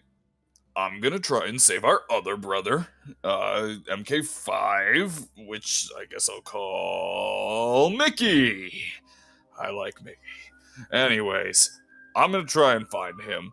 You see that door over there? Mm-hmm. Get Yeah. it. And then just don't die. And I'll find you eventually. Okay. Okay. And Grizz kind of shoos Doku off and gives you a very hearty wave before before he turns and then just shoulder bashes through a metal wall, to which you hear, "Oh my god! Ah!" And Grizz go, "Hello!" And then he stomps off. A fucking metal, like a leg flies through the room and shit. Yeah. Doku's gonna make his way to the exit that Grizzly instructs him to go to. You do so, and as you do, you pass by another pod. It's labeled MK5, so this is clearly who Grizz was talking about, and it's completely sealed off. It's covered by like the metal sheet. You can't really see what's going in there, but ever so slightly you hear a slight knocking against it. It's like it hears something, but it doesn't know what. Huh. I'm able to. It's completely sealed, isn't it? Yeah, it's sealed. You're not quite. I mean, you can try and find a way to open it. I'll give you a chance to try. Then I'm gonna try. Okay. Go ahead and make a. What would be a good for this? I think I got an idea. I should probably have a character sheet pulled up so I can remember all the skills. Whoa. Oh, screamed. The little baby doth protest. That's okay though. I will get her in just a moment because we're almost there. Go ahead and give it investigation. Investigation. Mm-hmm. That is in. Intelligence. Oh yeah, I know that. I just need to figure out which panel that is. Oh, Familiar's Cage? Oh yeah, familiar state. You could also just roll in D&D and roll 20 if that'll be easier. Like I said, you just got to tell me what your number is. I trust you. Oh yeah, totally. A 19. Wow, nice. Our first decent roll. Okay. Yeah, and as you're looking around, you notice there's a small button on the side. And as you press it, this metal opens up. And in there, floating in this pit, you see this scaled creature of sorts. They're mostly human, but it's covered in this jagged bones, and it's kind of weird to look at. It taps its jagged nail on the glass, and then looks at you with a cocked expression. Just not happy, not sad, but just confused. Well, first Doku's gonna tilt his head, wondering, did I look like that when I was in that tube? Like, was I always suspended like that? It You were. never seemed like that. Yeah.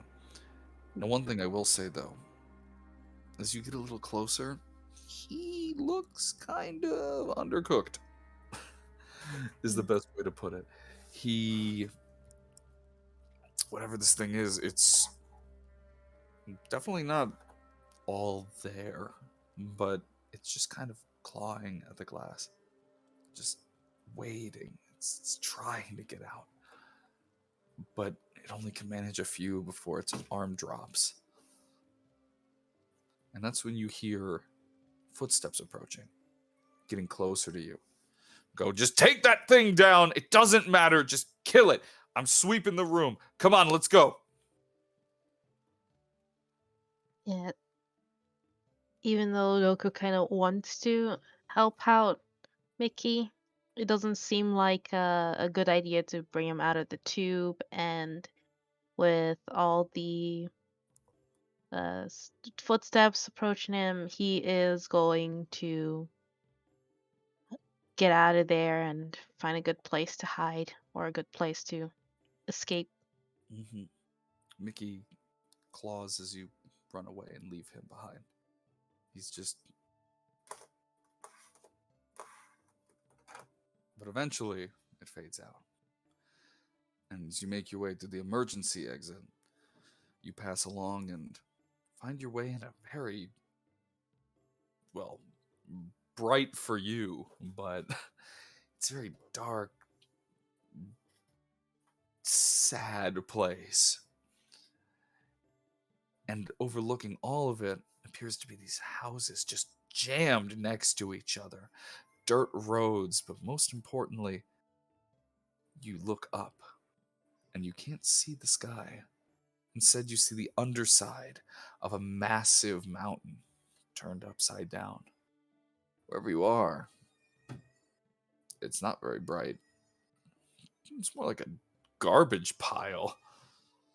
But before we move forward, Addie is screaming, so I have to go save her. So let's pause temporarily, pee break, water break, It and we'll is. reconvene. It is about 10 o'clock my time.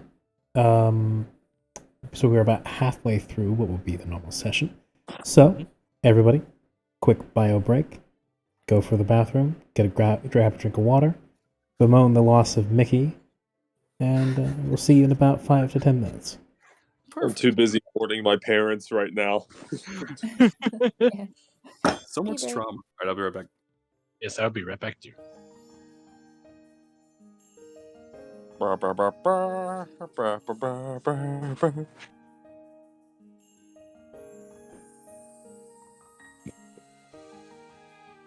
Yeah, so I'm enjoying myself so far.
into He the Bo lives. Bouncer.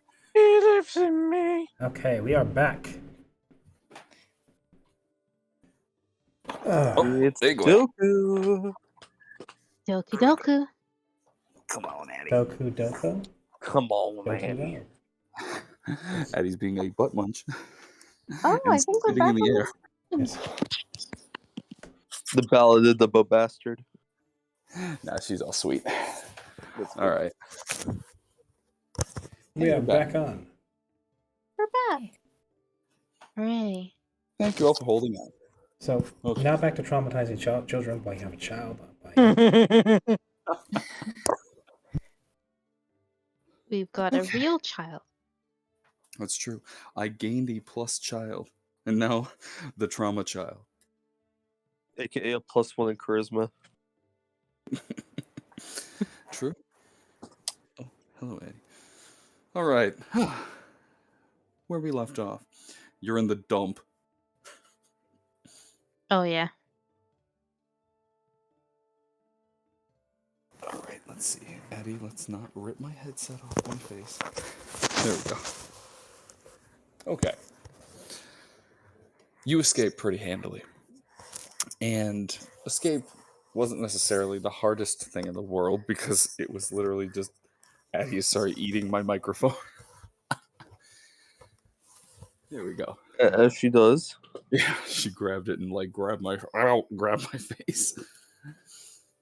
So, escape wasn't necessarily the hardest thing considering Grizz told you exactly where to go, but aside from the stress of leaving your brother behind, which Doku might not actually even care about, you make your way to the surface and you're surrounded by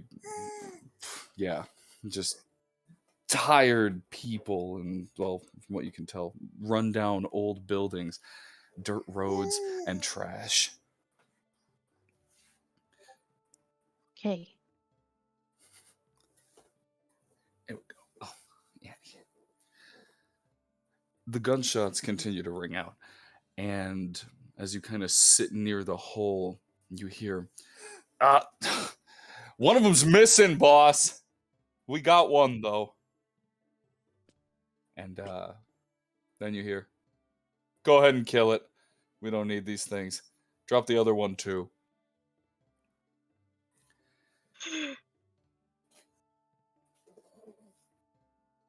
And then gunshots ring out. But that's not the end, per se. Because aside from that, you're, hey, boss, I found a hatch. I think he might have ran that way. Well, then go and take him down. Followed up by another, oh my god, it's still alive. And followed by an, it's Grizzy. To which the gunshots start firing off again. Here's Grizzy. Here's Grizzy. Grizzy, consumer of blizzies. Addie liked it. The real question is, Doku, what the hell are you going to do? Do I hear a soldier going up the hatch right now, or? Doku, are you dead? I am alive. Wait, hello? Hello? Okay, you're there. Could you hear me that whole time? Yeah. Okay. What are you doing? Is there... do I hear a soldier going up the hatch? There is one approaching, actually. While they're still fighting Grizz down below, you do hear a soldier getting closer to the hatch. Someone was just sent to go and climb up, see where that could go.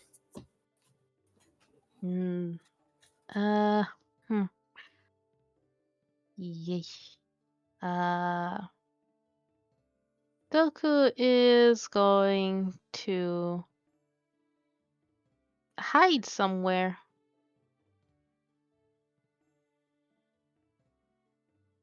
Okay, go ahead and make me a stealth roll. It's a 13. Okay. Well, you huddle around into some trash, which to you could just be how everyone lives because you've never been outside.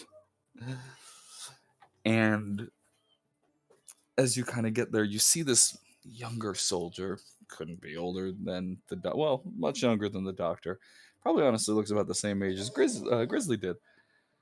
He pokes his head through and then inevitably pulls his gun through and looks around. He's got his radio and goes, "I'm not seeing anything, boss. At least I don't think so. I'll look around though." And he starts walking around. He's trying to figure out where you could have gone. And then eventually he stops right in front of you. And he goes, "Oh, ha." Then he leans down and he picks up an old piece of junk and goes, "I remember these. They were those old Wick Donald's toys." And he puts it in his pocket. He goes, "Huh. Negative, boss. We lost him." And then you hear over the radio, "Well, we're going to have to send more troops. We cannot let any of these monstrosities out. Can you fucking believe they missed another one of these? We already had the issue in Valspar 10 years ago. 5 years ago at this point."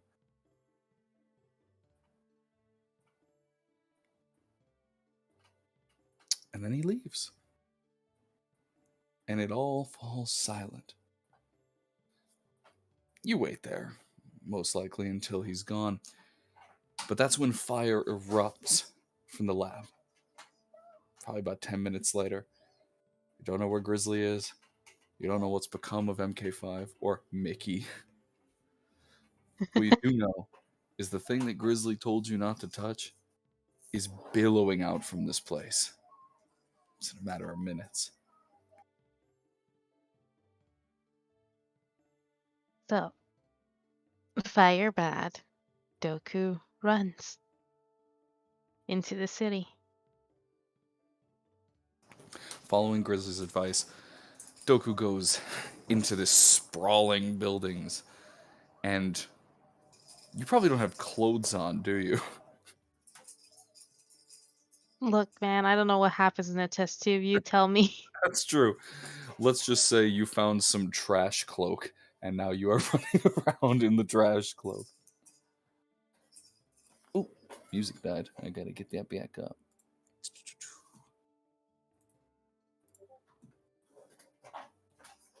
Let me just do... This is not where the bot goes, but sorry. Boop. Put that back for now. With some makeshift clothes that you tried to emulate to look like Grizzly, you find yourself, man, you are being destructive, and you know it, Addy. It's so cute. With the trash cloak and everything that's covering you, and you make your way into the city, and frankly, you don't turn many heads. You're there, but you almost fit right in. And most of all, which may be sad to say, you probably fit right in with some of the kids that are living on the street. You make your way in and you wander around for, well, frankly, a few days. And eventually one night, you find yourself sitting in an alleyway. That's when you hear, "Oi! What you doing out here, you lemon?" What did he just call me? A lemon. Doku is confused. Yeah, I'm talking gonna to you.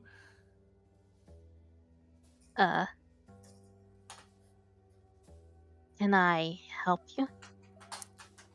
Yeah? You can get off our property. Mind you, you're in an alleyway. You own an alleyway? Yeah? It's our territory. Followed up by another child screaming at you. Again, they're all probably about your age. And this one looks starkly similar to the other. Goes, "Yeah! Bugger off, you nutter!" Nary, if you're listening, I'm not sorry. Well, kind of like this spot. and Well, it's our crying and spot. well, no, it's not. It's my spot now. Yeah, well, what do we do then? He said it's his now.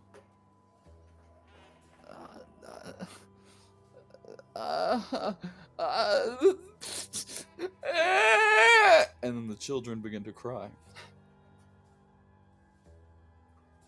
Goku is very confused as to why they're crying. He doesn't understand. Why are you doing that? It's our spot, you lemon! What's a lemon? Why are you crying? I mean, what are you doing? Yeah, mind you, these kids are probably like 3, actually. So they're very young. Oh, Yeah, they're very young. But eventually, an older child walks out from the alleyway and smacks them both on the head and goes, "You idiots! Leave the weird little thing alone. I'm sorry. What are you?" I am. I'm Doku. Okay, what's a doku? I don't know, but dokus are rude and I don't like them. Well, Doku, I'm, at this point, this older girl, like I said, can't be too much older, saunters over and kind of like, doesn't really reach out a hand, but yeah, she does. She reaches out a hand and goes, "Well, it's nice to meet you, Doku. I'm sorry, my brothers are idiots, and that's okay. They have a tendency to call people things that they see on the street."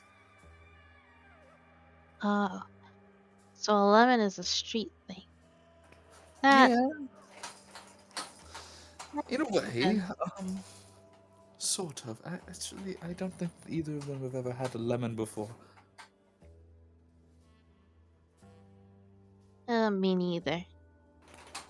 Well, So you're all family.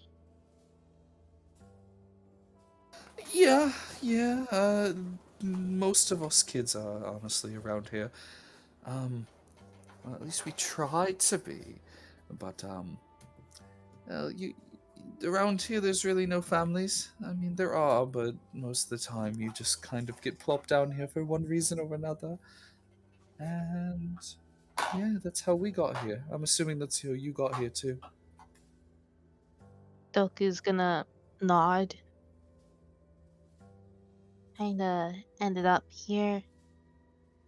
I can't really remember which street I took, but it's all the same. Well, if you want, you found our street. We just kind of live in an alleyway over there, in one of the old houses. Nobody's really around. You can't be living on the street. It's not safe. There's people out here. They'll eat you. Eat me? Yeah, people do that, and that's what our dad used to tell us. That is not good. I promised Grizzly that I wouldn't die yet. Who's Grizzly? Yeah, what's a grizzly doing out here? There's no bears here, you stupid lemon. Followed by, once again, another. Shut up. Grizzly is my brother. He's huge and can lift me up with 2 fingers.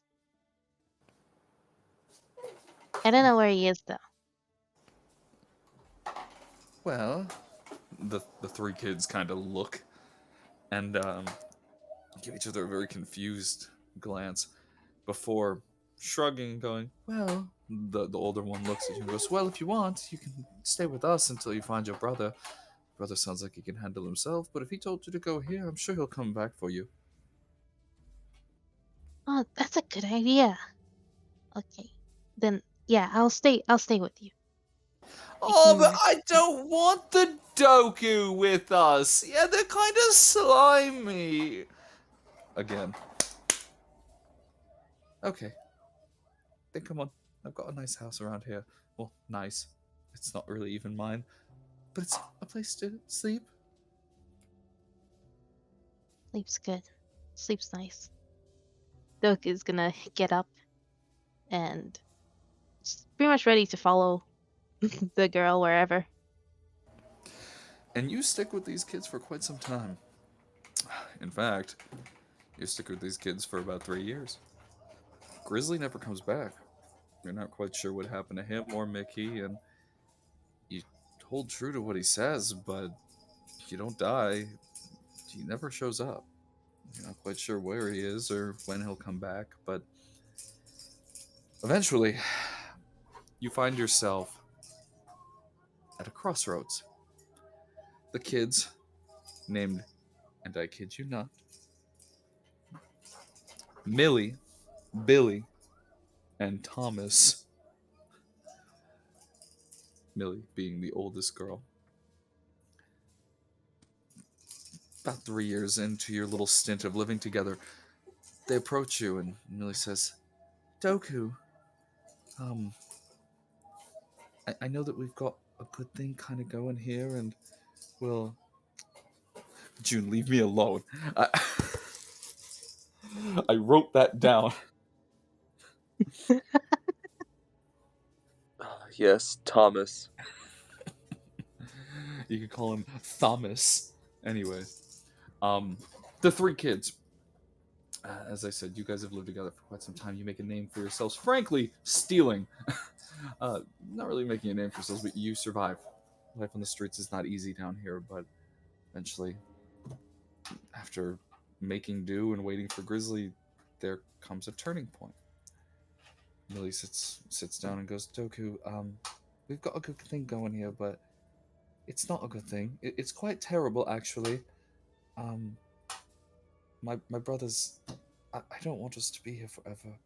Even if we're living on the street, it could be better than here.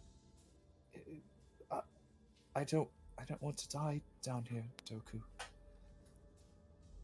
And go. Oh no, you go. Okay. And I think I found a way into the city, up there. Iris, they call it. It's not guaranteed, but well, it's better than here.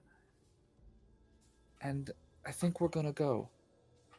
But before we do you want to come with us?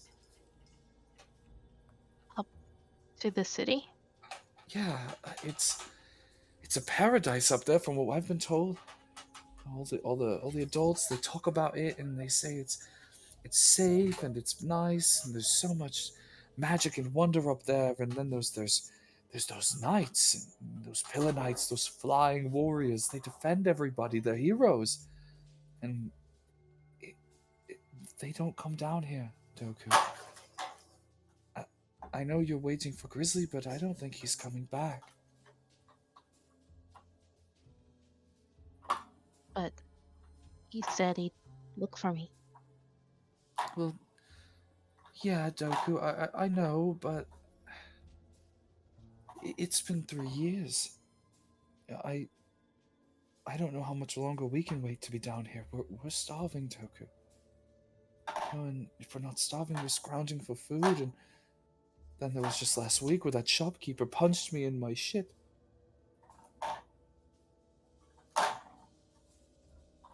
But we don't know what it's like up there. We only heard about things. Everything sounds nice initially, but we don't know if it's true. Well, how am I going to know if we don't try, Doku? I can't let my brothers die down here. So, we're gonna go. And I'm going to hope that it works, and it's got to be better than down here. I've made up my mind, and I've told the boys that we're leaving. I want you to come with us, but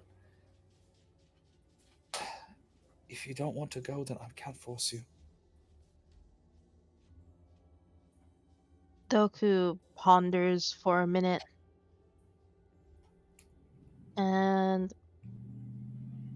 he kind of looks around him. It's true, it's not a great living condition, especially for a bunch of kids. And he does have his doubts about the whole ticket to the upper city. He closes his eyes and opens them again, looking at Millie, and says, "Okay, Oh, you'll come with. I'll come with you, but I'm just gonna come with you for the trip, and then I'll make a few trips back down here once every now and then to look for Grizzly."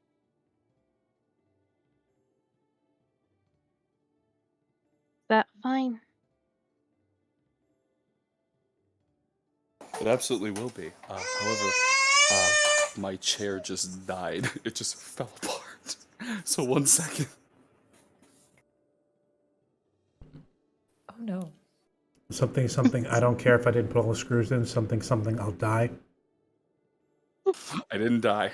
And also I fixed it. I just had to put it back up there and it balanced and now it's fine. Uh-huh. Right.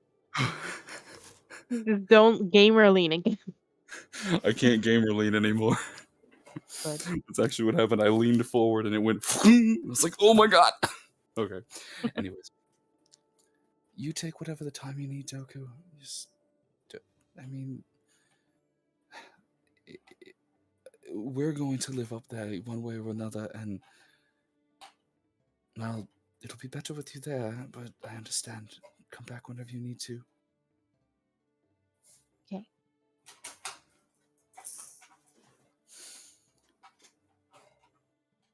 The next night, the kids get all together.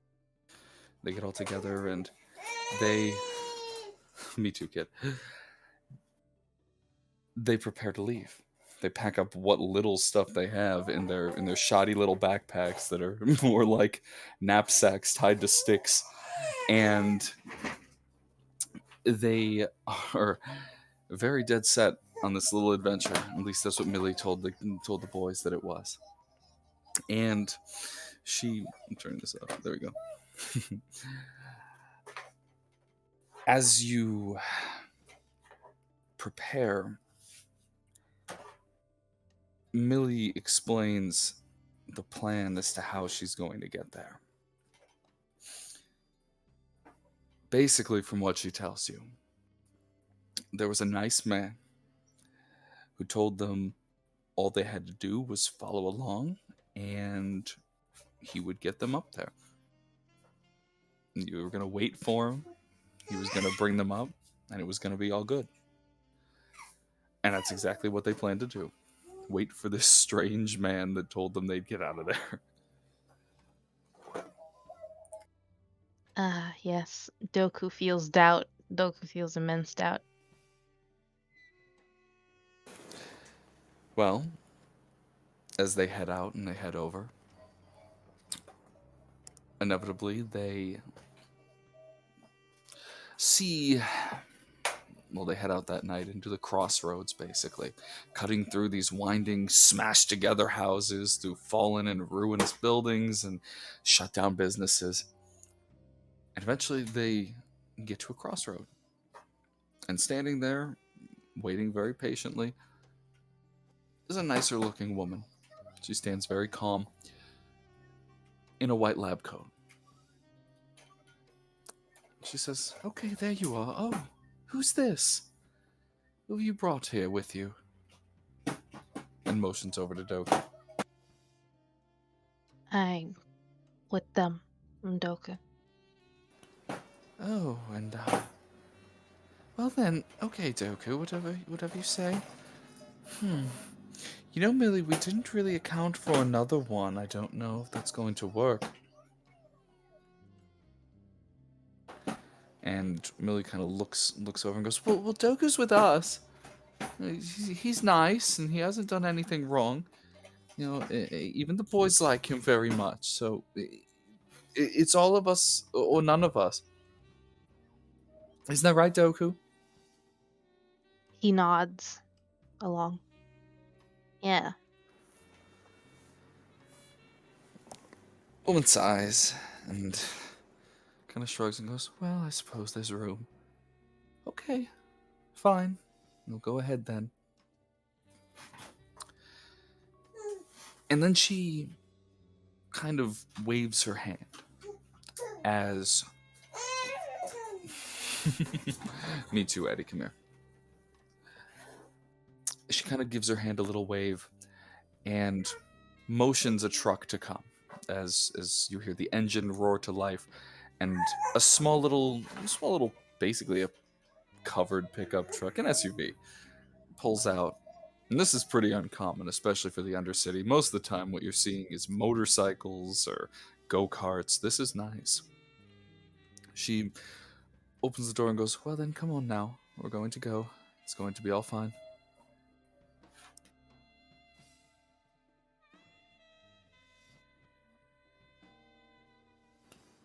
Motion's going to get in. Doku pauses for a second. Then slowly walks over to the vans, the SUVs. Is there some... Does anything look like it's not trustworthy or abnormal? You can make an insight check.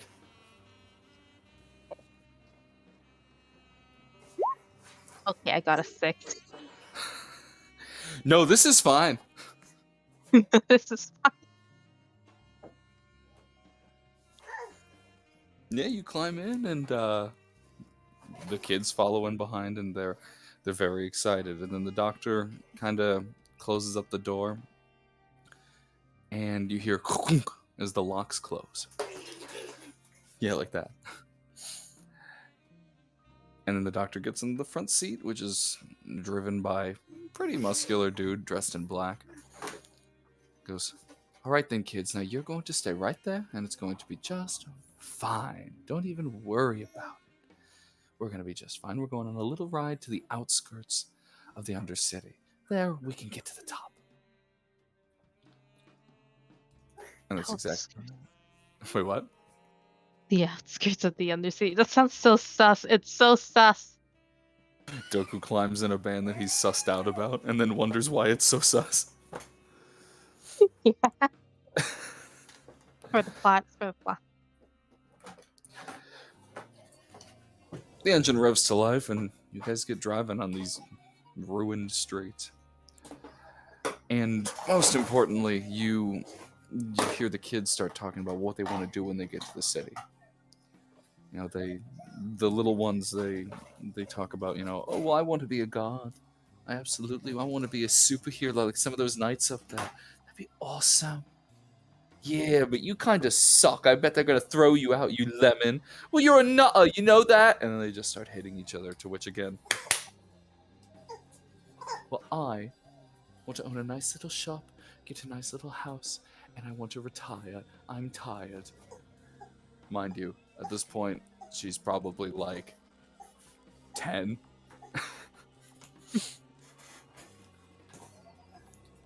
What about you, Doku? Well, I want to own a lab, like my dad had. And I'm gonna live in there with Grizzly. It'll look just like the one I came from. You really care about that brother of yours who ain't never show back up. He'll come back. Yes, Doku, I'm sure he will. Addie has doubts. I'm sure he will, Doku, and I'm sure he'll find you at some point. You know, the Undercity's a big place, but Iris is even bigger than that. So, you know, I'm sure one of these days he'll come across you and find you. Yeah, one of these days. You guys are on the road for about an hour. And even the lights of the Undercity, which, you know, are not much, inevitably, they start to fade out. They start to, well, it gets dark, dark yet darker.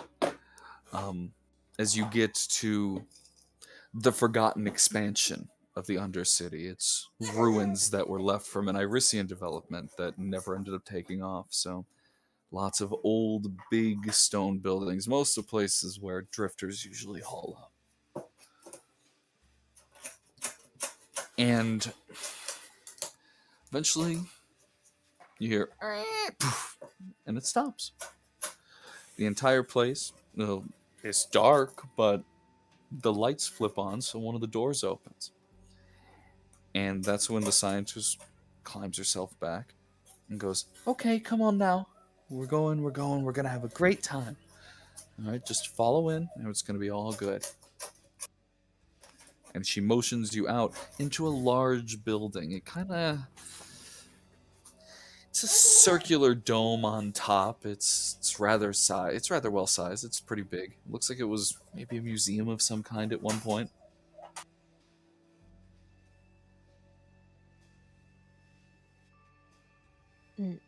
Well,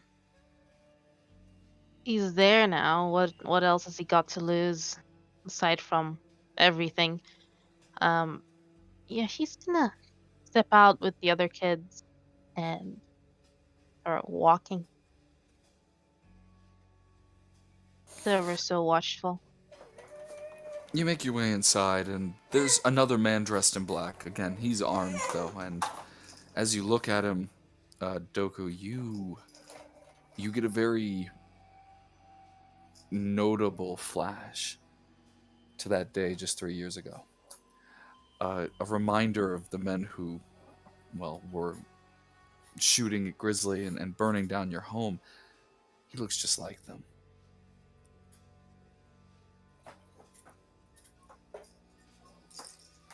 But nevertheless, the doctor moves past. They look at the kids and give a nod before they take their way inside into something called a plantarum. At least that's what's written on the top.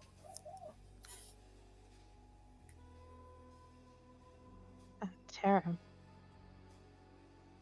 He's going It's a planetarium. to a planetarium. It's just messed up. Yeah. He's gonna whisper over to Millie, like, I don't feel good about it. Those armored guys. Well, yeah, but they're just here to protect us, yeah? They told us they'd get us out of here. But I saw those guys, or at least people who looked like them. They weren't good people. Well, what do you mean? Like them? Those are gods. They're all over the news. They're not bad people. They're the reason why I'm separated from Grizzly. They're the reason why I met you guys. Well, are you Addie. Alright, get over here. Well, are you sure? It doesn't... There we go. Are you quite sure about that, though? They can't all be bad. It could have just been some bad ones. They seem pretty bad to me. Why else would they be in the Undercity? Like you said, they don't show up here. At this time, by the way, Doku, are you still walking? Yeah. Oh wait, no, he stops. He stops. You're just still walking with them, like, I don't trust this. I don't trust this. He stops walking. At this point, you are inside the building, but you have stopped right at the entryway. And the kid's gonna go, well, we're going one way or another, Doku. This is our only chance. So are you coming with us or not? Uh, Doku shook his head. He really doesn't like the smell of the situation. He says, Millie, I think it's better if we stay here. I mean, we don't have to we don't have to go to Irish to make it big. We'll all grow up one day and we can be successful. We'll know this. We'll all know the Undercity like the back of our hands. That's if It's- we grow up. Doku, people are dying every day. It's not good for us. We can't live here forever. This is our only chance. If you're not going to come, then don't come. But we're going. Then I'm not going. You're free to send a letter, but I'm staying down here. Fine then.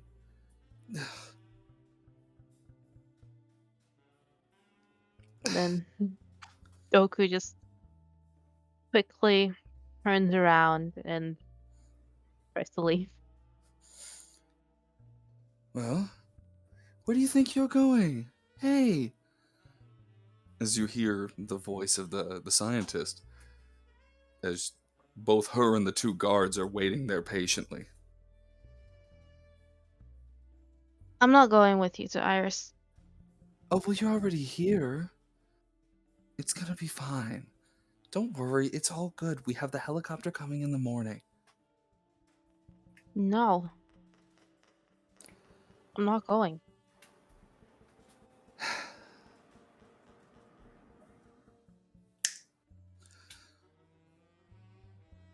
Got any poison on you, Doku? Boy, I am poisoned. Good! Roll for initiative. Oh. Second. A nat 1. It's a 6. Bro. It's a sign. It's a sign. I should have gone with them. I should have died there. I should have died. That's okay, that's okay. The thugs are coming after you at this point. These guards, rather. And, they don't totally roll high for you. But they have their guns, but they've put them away. At this point, it looks like they're just trying to grab you. So, I gotta tap. I haven't done this. Here we go. I have to do this with one hand, so please bear with me because Addie has grabbed onto me.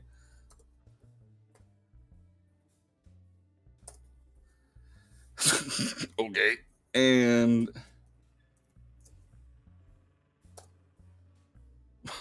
okay. So both of them at this point, they have batons. That's what they're looking for. They're just trying to smack you around a little bit, and they take a swipe at both. They try and knock you out, and they miss. You're slimy. Go for Slimy. I'm all gooped up. I'm gonna. Would I have any since I've lived there for 3 years, I would probably have a dagger and a short sword, right? Yeah, most likely you'd have a little knife. I wouldn't really say it's a short sword, but I'd say you've probably got a dagger on you. That's good enough. That's plenty. Well, since they try to take a swing at him, it's not totally inconceivable for him to draw his one reliable mode of protection. That's true. He brings the dagger to his palm, coats it in the slimy mucus, because he's been nervous since that whole truck drive. He hasn't calmed down, that's all. So he's He's all been gooped sweating. up. He's been sweating. He's all gooped up, he's gonna. How many guards are there? There's only two. There's two of them. They're just trying to manhandle you. He's going to just try to lightly injure one of them. He's not really going for a deep cut, not really going for full murder, but just enough to break the skin, you know, or at least hit. He's gonna try and attack, and that's Break 19. Okay, so that works.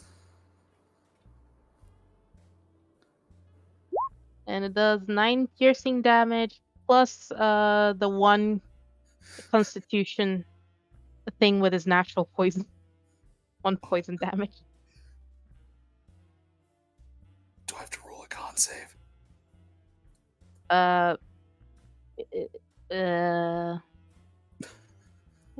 Would Do this you- count as a? I don't know, man. I didn't write that in. You don't have to. I was asking.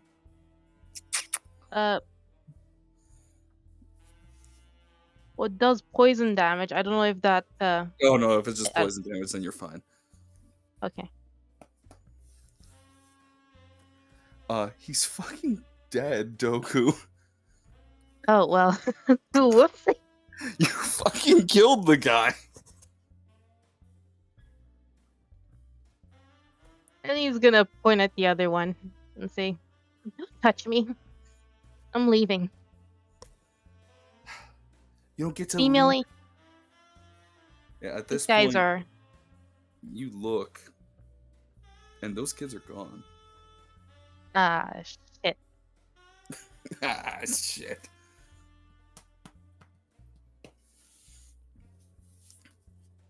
Well, at this point, the other one is just kind of looking at his now dead friend, and goes, "These guards kind of suck. They just let anyone in nowadays, huh?" The doctor says.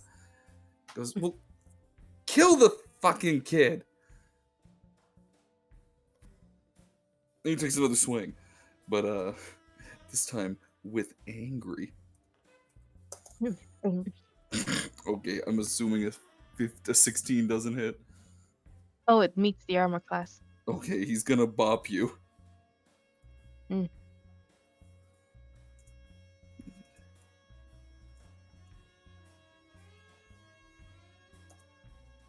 Four. He literally goes poof and hits you on the top of the head with his little baton. He rubs his temple. He goes, "Ow," and then just shanks him. Okay. It's 20. It's okay, just kill this fucking thing. Dude. It's 6 piercing plus 1 poison. It's piercing, alright. He's fucking dead, Doku. It's fine. They're dead. They're dead. You've dropped And now- 2 fully grown men.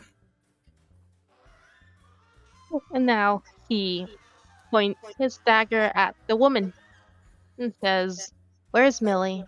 Where's Billy? And where's Thomas?"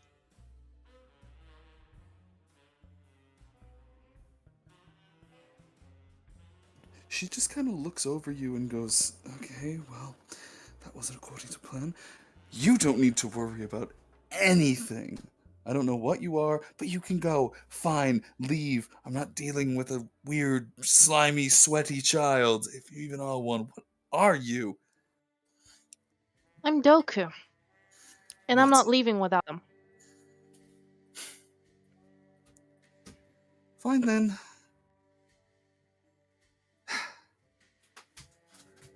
Kill him. And with a whistle, there's 6 more guards around you, and they have their guns drawn. And they surround you.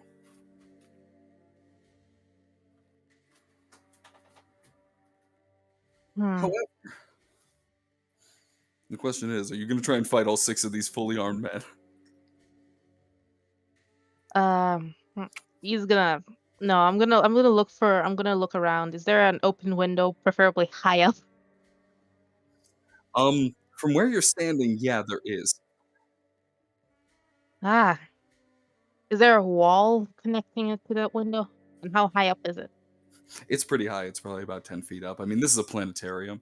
It's got a bunch of windows, but you probably have to jump. You have to get up about, yeah, like 10 feet, like I said. Hmm. Well, he's gonna look at all the guards then at the window. And at first, it seems like he is preparing to try and fight them all. But then, as a distraction, like a lizard dishing its tail, he throws his cloak at them and then runs up the wall and out the window because he can walk on walls. Right, good. Okay. Naked Doku. Ha! What? He's wearing clothes at this point. It's been 3 years. There's I no know. way. It's been 3 years. I know. I'm just messing with you. Okay. Naked surprise. You get yourself out. They're so confused as to what they're witnessing, as to what the hell you are, and frankly, none of them really want to touch you. That they get them. You get yourself up and out. You're out of there. Now the question is, where are you going? Well, I'm gonna. There's no way I can leave without the kids. That's not a good look on me or a death. Didn't you already do that with me? No, I'm kidding. Uh, he's gonna try and look around, see what the place really is. Well, it's exactly what it is. It is a planetarium, at least it was supposed to be. However, what you can see from here is that there's a set of doors at the back, and there's a set of doors kind of at like the bottom. There's 2 floors, a spiral staircase that leads up, and then right at the base of that spiral staircase, there's another set of doors. Is there any way to get in? Yeah, I mean, they're just normal doors, and in fact, they're doorways. This place Oh. is really old. Ah. Well, in the doorway I go. Okay, which one? The upper floor or the bottom floor? Upper floor, since they said something about a helicopter. Look at you listening. Well, indeed, one, there is a helicopter. However, what you see when you rush through are 2 more guards, and then, well, basically stairway to the roof. Once you get there, though, and you reach to the top, you see these kids. They're knocked unconscious, and they're being loaded into this helicopter. When the guards turn and look at you, they raise up their guns and go, "Hey, don't move! We'll gun a kid down. It wouldn't be the first." Well, he's gonna raise his hands. And hiding his dagger in the strap of his pants under his shirt. Oh, well, that was kind of easy. All right. And they slowly begin to move up on him. And then that's when you hear the voice of the scientist. She goes, "No, no, no, no, no. We're not bringing that one. Kill it." However, Huh. they load their guns and go, "Okay." But then, from the distance, you see something. You're not quite sure what it is, but it's swooping in and it's coming in fast. It's more humanoid. It's pretty tall. But it's flying towards you very quickly.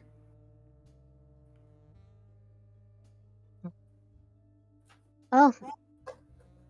Doug is gonna point at it and go, "Huh, what's that? Another helicopter?"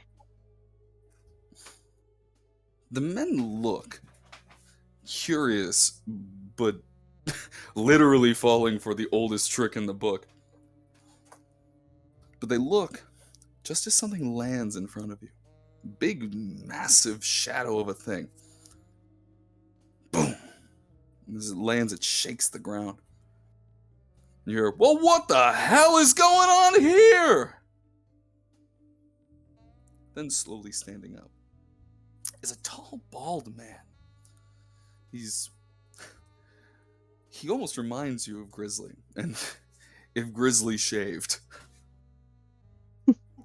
He's tall and he's very, very muscular. And he just kind of walks over and pushes aside the helicopter, just with like one hand, just kind of. What are we doing pointing guns at kids? The scientist is taken a little bit of aback by this and goes, "What?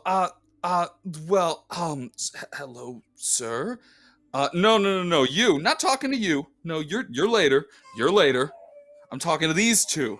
Why are we pointing our guns at kids?" And at this point, they've started shaking. To which they point their guns at him and go, well, sir, well, and he bends them. Goes, no, you and you, bad. And then throws them off the side.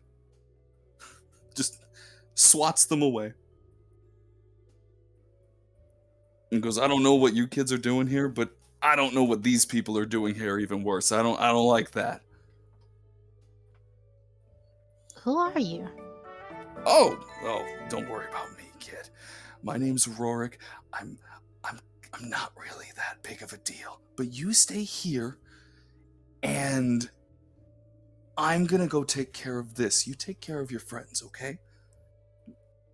And he kind of kneels down. Very gentle giant. He's very loud, from what you can tell. But at this point, he's trying to be as quiet as he can. You remind me of Grizzly. You're nice. That would be the third time that I've been compared to a bear, and I love it every time. Okay, don't let them leave.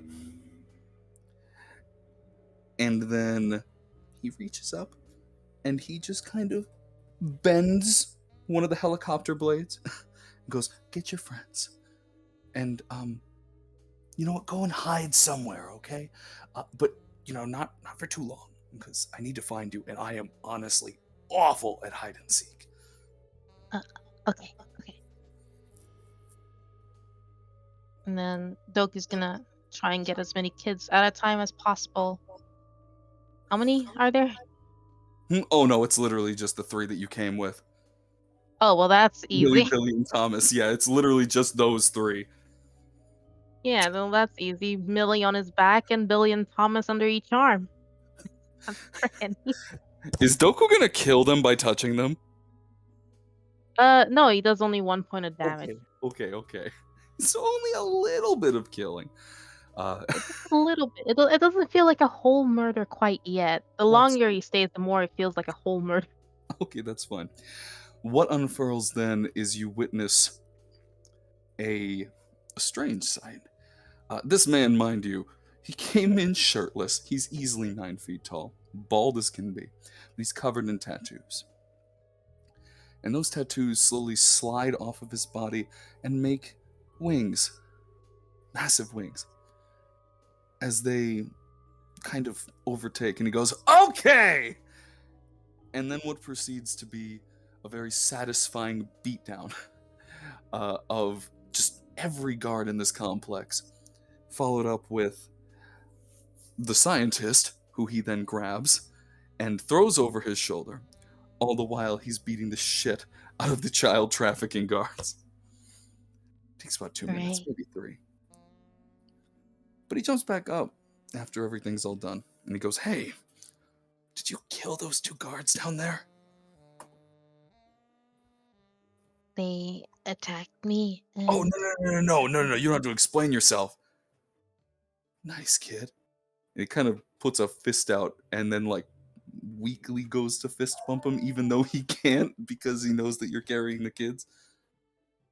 Well, then he's just gonna lower his head and kind of lightly headbutt.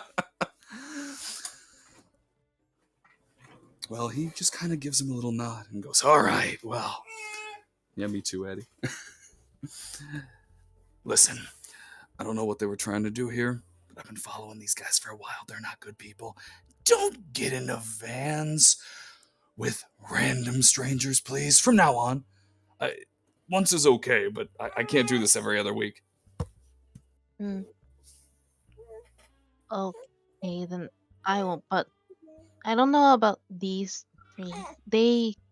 They want to go to Iris. Are you from Iris? Yeah, I guess I get around. Could you take them there? I don't have to go if I'm too heavy, but they really don't fit in down here. And they probably will be happier up there than down here. And they probably will step in another van if I'm not around. I can come back for you too, kid. That's alright. I plan on coming back here anyway. I'm looking for someone. Well, if you say so. But come and look for me in the 10th district if you ever get up there, kid. Good luck. You're a brave little one. I'm proud of you. Beating up child traffickers. Look, good on you. And he'll just kind of put out one of his arms and just kind of like move his head, like put the kids on my arm. And he does so. All right. Stay cool. Is that what they say now? Whatever. All right. Moving on. And then he takes to the skies and flies off. Wow. The next year goes by. And you do end up meeting up with someone else down here. A friend named Rowan. You make good friends. You make some other friends. You kind of establish the planetarium as a place for you. And things start to go well. At least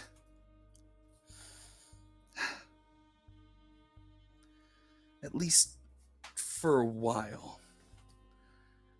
And that's where Doku fades for now, as we go back just a little bit. Actually, Holy we jump in. Holy shit. That was long. I didn't expect it to go that far. I thought you were going to say no. That's okay, though. Says no. I thought you were going to say no. That's Of course okay. I'm gonna say yes. You gave me the option. That's true, I did. And I'm glad that you did. And we'll never, ever stop you. Now, last one. Right before we get to the actual modern day, we go for Primrose. The one who survived her knighting. She always kind of wondered what happened to Eugene, but, well, maybe he just didn't want to do it. However, operations go, and as a knight, there's a lot of benefits. Important benefits. You live in the city for free. You go on these operations maybe 3 times a year, if that. It's peacetime. There hasn't been war in Iris in over 10 years. Why would there be? No reason to. Iris is safe and secure. However,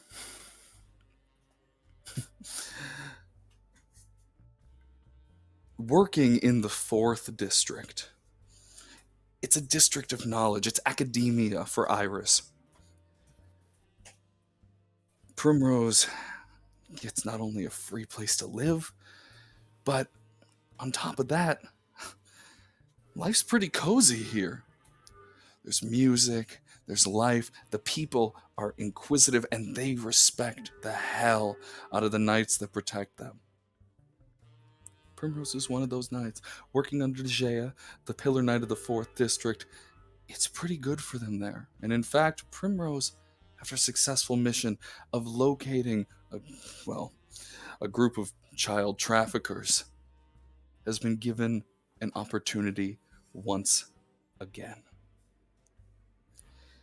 One day, while you're sitting at home, you hear another knock right at the door. Immediately, I go to answer. You sound kind of far away, Junebug.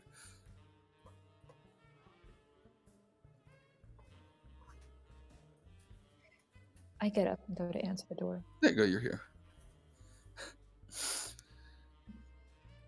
Well, all right. And as you answer, there are 3 guards. Just guards, not even knights. They go, Primrose, Yes. you have a summons to the 2nd District. Apparently your recent work has gotten you some notoriety and you've been invited into a new program. They hand you off the letter. I'll read the letter. Opening it up. The letter's very simple. It's been typed out. It says, after certain achievements and accomplishments, you have been selected for the new Genite testing program. It's to enhance a knight even further. If you choose to accept, please make your way to the 2nd District Research and Development Laboratory. Sincerely, Dr. Lazarus Worf. I've never heard of this program before, but if it is to further enhance me and is for my benefit, so that I can further protect the people of Iris, then I accept. And so you do. I meant to ask, does Prim have a car? I think she has a motorbike. Everyone's got motorcycle. I can't blame y'all. Anyways, that's good. Well, you climb on your bike and you head off. The 2nd District isn't very far. In fact, it's literally just, well, obviously 2 districts away. So you jump on your motorcycle and you take flight. Well, take off, rather. You get there, you show your credentials, and eventually you are led to the same building which they knighted you in the first place, all those years ago. Once you get in, though, the woman at the reception desk goes, hey, state your business. Primrose Alphonse, reporting for the Genite program. I received a letter. Oh, Dr. Worf's younger brother, huh? Good luck. Thanks. Well, she waves you inside, and the doors open up as you step on in. And it's familiar. In a weird way, though, because really and truly, you can't remember what it's like to... Oh, I guess for lack of a term, you don't really remember the last time you were in here. This is about where your memory cuts out, actually. You remember the white hallways and the bright lights, and it's what you'd expect out of a laboratory. But eventually, you are stopped by 2 guards and a graying man in a lab coat. He stands before you and goes, oh, you're the one who came with, whatever that other one's name was. Oh, nevertheless. Primrose Alphonse, right? Correct. Good. Come with me. We have much to discuss. And he takes you over towards an elevator as he steps inside. While we're in the elevator, I'll ask him, can I get your name? My name is Dr. Lazarus Worf. Yes, I know. My brother was a terrorist. I am not a terrorist. That's good. And she'll just blankly stare forward, like a soldier in the elevator. The elevator seems to go down and down and down. Keeps going for quite some time, to the fact, actually, that there are no numbers on it. It just says bottom level. And the only way to get through is he scans a card. Once he does, he makes it on in, and doo-doo, out steps a large white space. He steps out first and then goes, come on now, come on.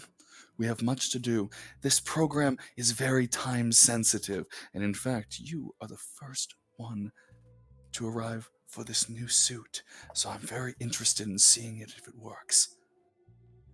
Oh, what an honor.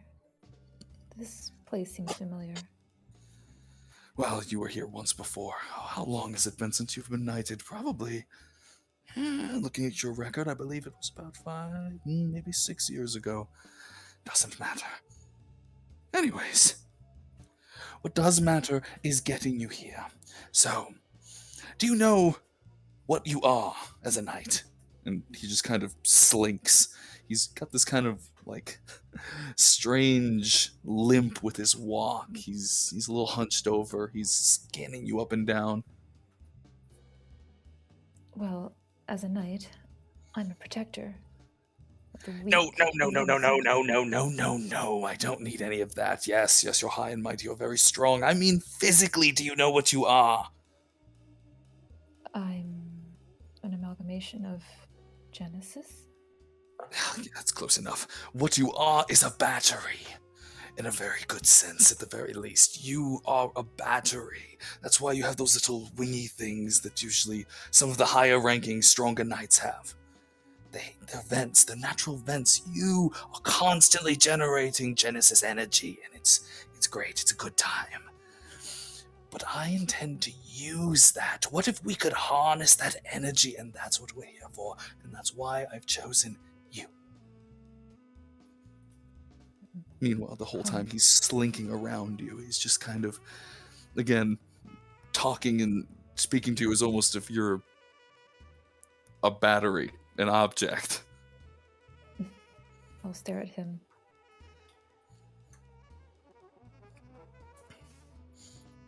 So here's my plan.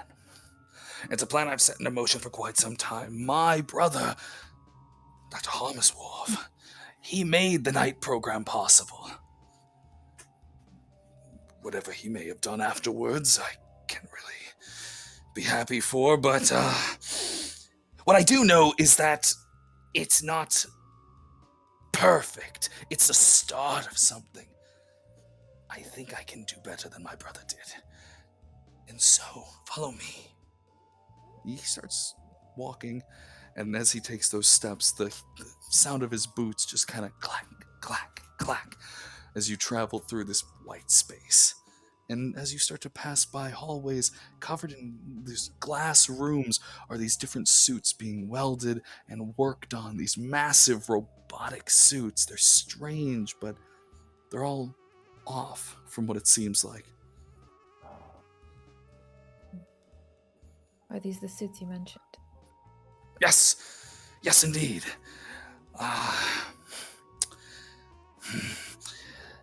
One of many. I've come up with several different types, and I think you are going to be perfect for a mantis suit. Yes, I think so. Mantis. Interesting name. I think I'm pretty clever. Anyways, well, he just kind of saunters down as he gets to the end of the hallway and scans his key card, and in there is a sleek-looking suit. It's pristine, and its helmet is active, and it's staring down at you. It almost looks alive. I look back up at it as if it were a person. Now, this is probably one of my favorites. The others are strong and they're fast, and it will increase your abilities as a knight. My goal is to channel that battery and that natural vent you have to make those wings, and instead of having it vent, I'm going to have it power this suit. I know, I'm a genius.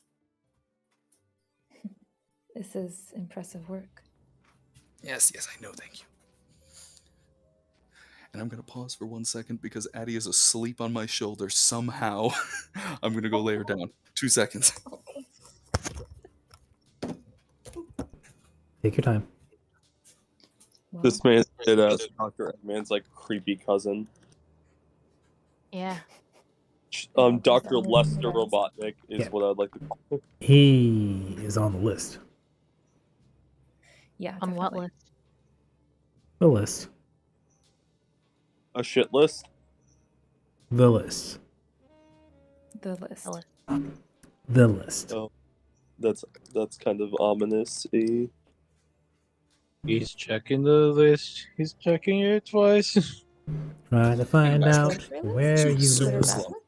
Stab, Okay. stab, stab, stab, stab, stab, stab, stab. Speaking of which, there we go. All right. If I am correct, which I often am, this will revolutionize Irisian warfare. I think that I can expand upon what my brother started all those years ago. And if I'm right, well, my family name is not going to be remembered for what my older brother did. That's for sure. You're confident in this. That's good. That means it shouldn't fail. Well, we hope. Now, the other tests have been successful. We've had little problem. However, this is an experimental suit. I would say that you are probably... Well, I suppose you would be the first one to test this one out, and we'll probably have some others. I think you would fit perfect for this. So, if you please, bear with me. And he steps aside and kind of gives you a half bow as he motions his way towards the suit and kind of telling you to go. I'll step up to it.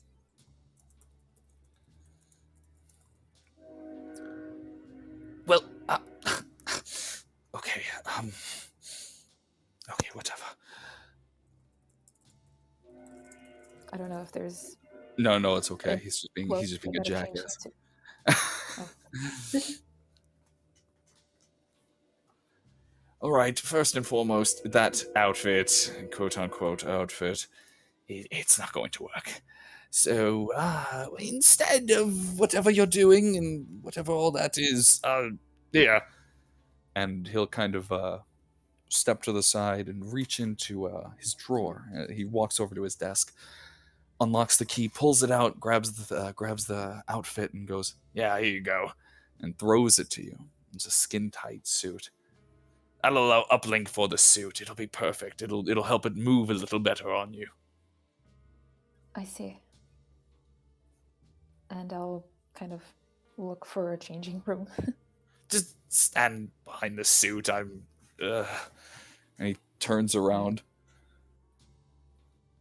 And I'll change into it. Mhm. Kind of What's eyeing wrong? him every now and then. Yeah, he is a creep. I'm not gonna lie to you. Anyway. Well, anyways, this is perfect. Okay. Now. He just kind of starts snapping, like, "Get on it then, engineers! What am I paying you for?" As the younger scientists go, "Yes, sir, yes, sir." And they sprint over and they all stand around the suit and they start basically taking it apart. They're opening it up. And as they do, they move this thing back, and then there's a circle that is beneath where the suit was. And they say, now, Miss Primrose, if you wouldn't mind just standing right here, we can get this experiment going. Fine. I'll Okay. stand in the circle. One by one, the armor pieces begin to attach to your body. They go from your legs, your thighs, your chest. This whole thing just starts latching onto you. And until right at the very end, there's one last thing. One of the engineers goes, "Now this is going to be the part that kind of hurts, but your suit that you're wearing should cover most of it. Just grit your teeth for me." I can handle pain. Very slowly, you feel two needles piercing at the back of your neck, right where your spine cuts off, basically at your brainstem. It stabs in and then pushes and goes deeper. And then eventually, it stops. And in that instance, you feel a jolt, something strong. It shocks you awake almost. Static electricity surges through all your nerves, and in that moment, your hands no longer feel like your hands. It's like you've gained an extra layer of skin as you sit in the suit alone, it begins to slowly glow with a green hum. And whoop, boop, boop, boop. Systems online. As the helmet then goes and forms all over your face.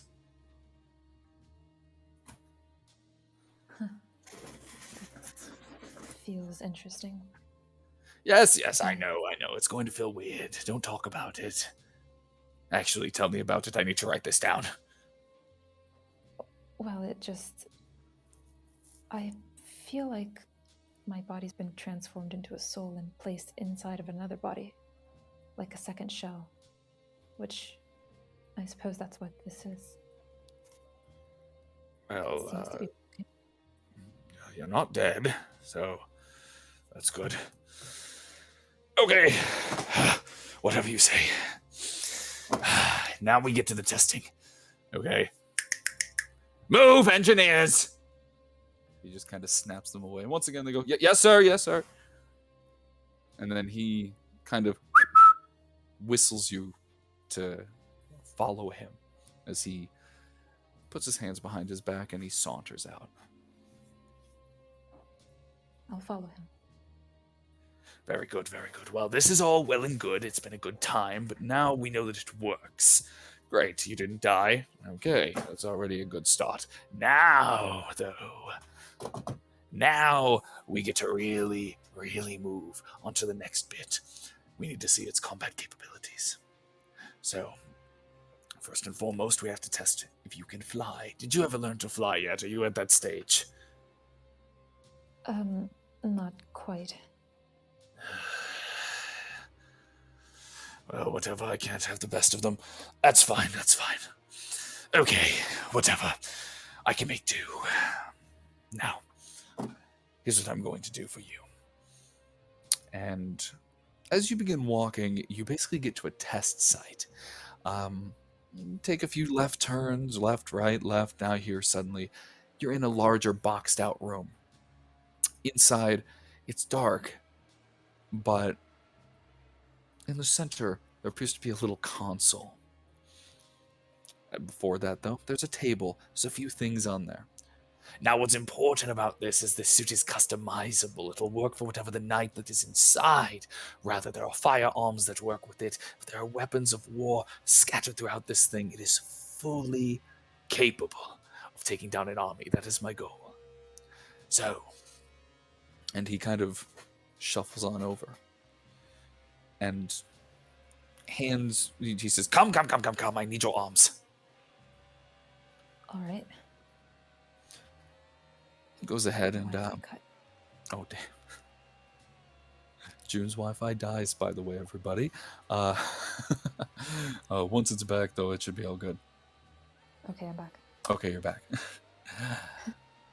He kind of, again, wave. He waves you over and says, give me your arms. All right. Here. And as he takes your arms, he kind of grabs them real quick and goes, okay, here we go. And he lifts up what appears to be like a wrap, in a sense, over your arms. And you feel a surge as something stabs into you. And from your arms emanates an energy blade. He does the same for your other hand. Now they're both up. Goes, there we go. I read your MO. I've read your whole thing. I know you're more of a martial combatant and you don't use firearms. So here, take these. We've had them made for the suit. Interesting. What can I'll I kind say? of swing them around a bit, practicing. Zoom, zoom, zoom, zoom, zoom. They work. They certainly do. Now we get on to the proper testing. I need to see the maximum output that you can give. So stand in the center there. And I go to stand in the center.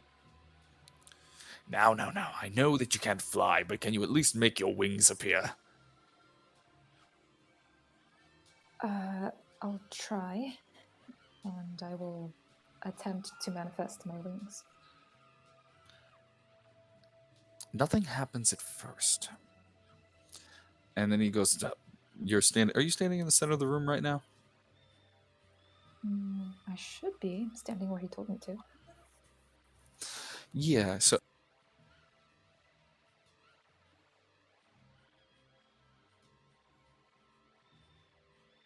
I think you cut out a bit there. sorry, my bad.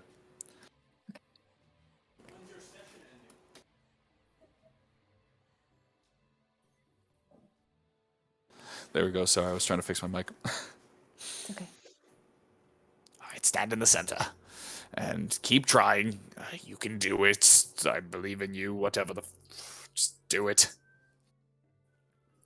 And I will continue to attempt to manifest my wings as best as I can. Harder. You can do better than that. You're supposed to be a knight. Come on. And I'm still trying really hard. At this point, the suit is glowing, and it's getting brighter and brighter and brighter. And the more he eggs you on and the harder you try, the more that nothing seems to happen. But you start to feel a heat building in your chest. And again, he's still going, Come on now. This is the easiest thing for you to do. I'm trying. I understand that, but you're not trying hard enough. Come on.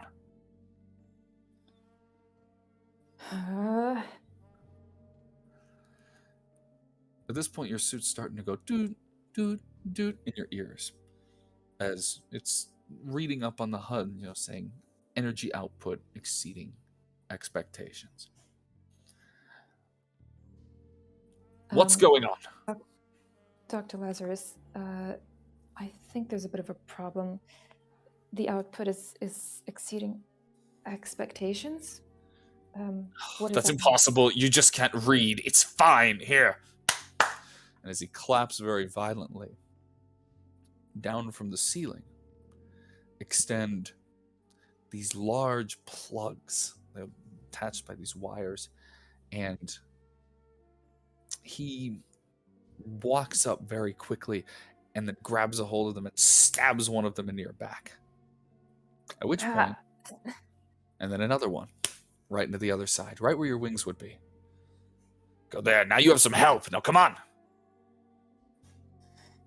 And I'll try again. Yeah, at this point, it's saying critical mass exceeding expectations. And it's flaring. It's going, wah, It's getting worse. Then he walks over to a console. And he lifts up a lever. He goes, fine then. If you're so inept, I can do it myself. What are you doing? And then, as he slams down on the lever, electric surges through your body. It starts singeing at your nerves. You can feel it. It's exploding through you. Stop! No. He doesn't. And then suddenly, the suit, it starts melting. You feel it burning into you. And then very suddenly, it all goes white.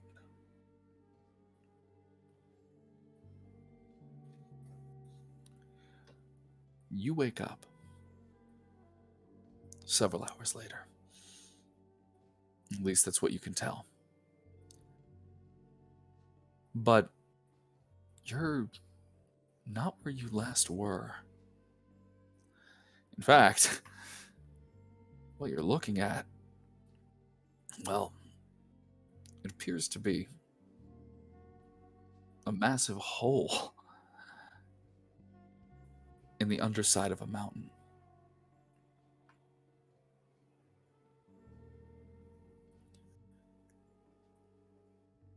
Your body aches.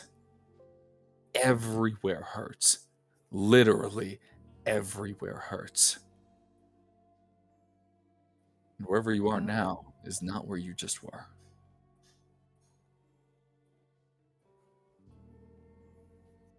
I'll try and sit up and get a sense of my surroundings before standing. As you stand up, you look around, and you've definitely seen this place before. you're not an Iris anymore. You're in the Undercity. And you're not quite sure how you got here. I'll look up at the hole. Do I see anything through it? Well, for one, you can see bright green fire. And seemingly, from what you can tell, it's extending. Or rather, they're trying to quell it. Looking up closer towards the hole from where you fell, there's multitudes of aircraft from Iris that are currently blasting it with water as best as they can to no avail. Whatever this is magical fire.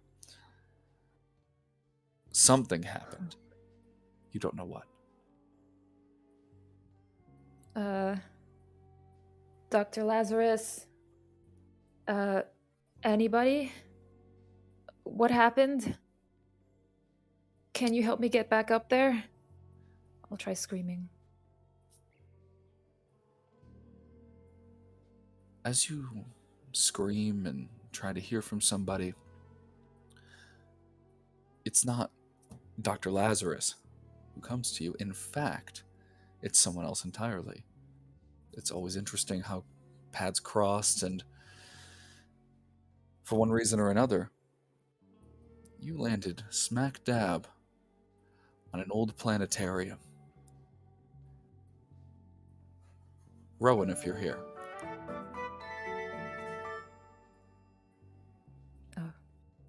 I am here, but I had to go on mute. I was just like listening this whole entire time. I was like, what the fuck? Well, Rowan, Primrose has just landed on top of your house. I imagine Rowan was like watching some like TV or whatever, like with the shitty like internet they get or satellite they get, and she just comes in and just falls onto the TV.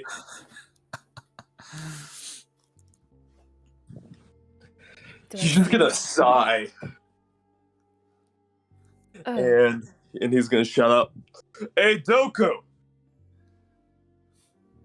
Who's, oh fuck. who are you and who's Doku? Oh What the fuck shit. am I? Oh shit, the kid must be asleep. Well, you're in my house. I'm in your house? Your house Yes, was you're in my underground? house. I was watching TV when you, well, fell from the sky. I can see that as I look up at the hole again.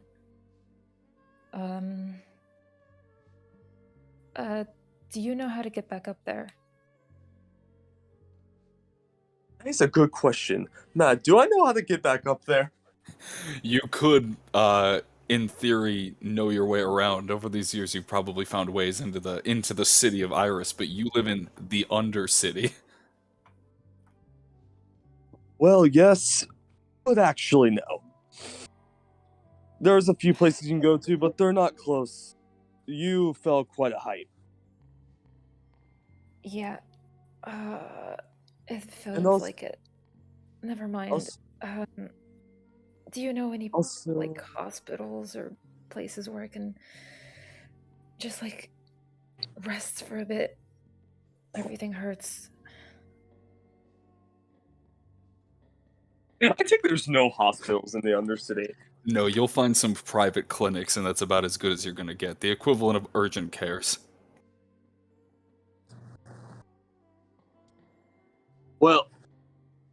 Well, it seems that you're not from down here, so I'm gonna let you in a little bit of secret.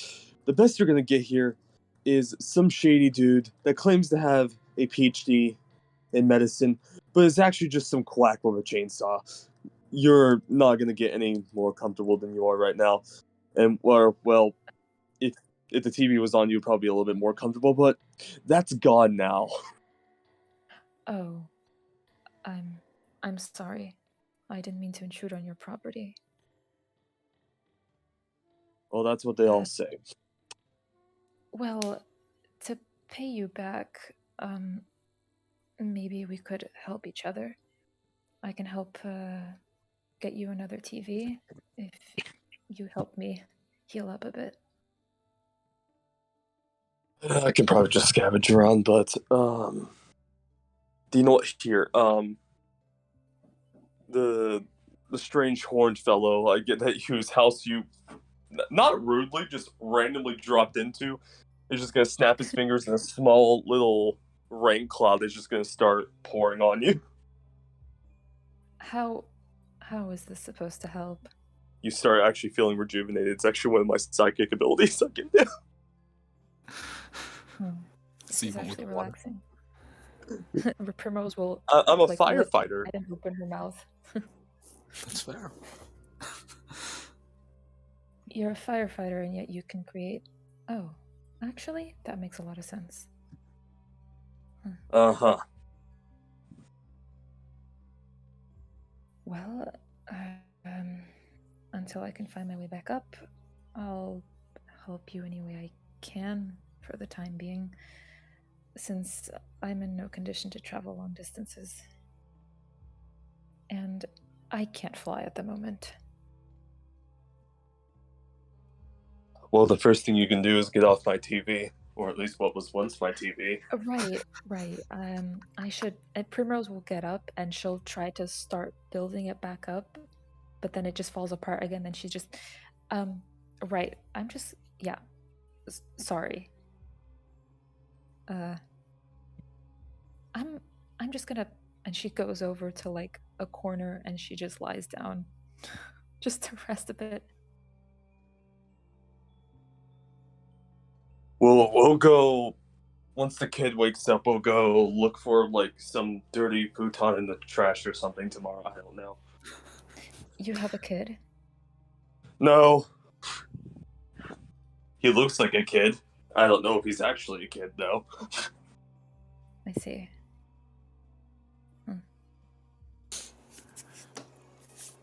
And from there,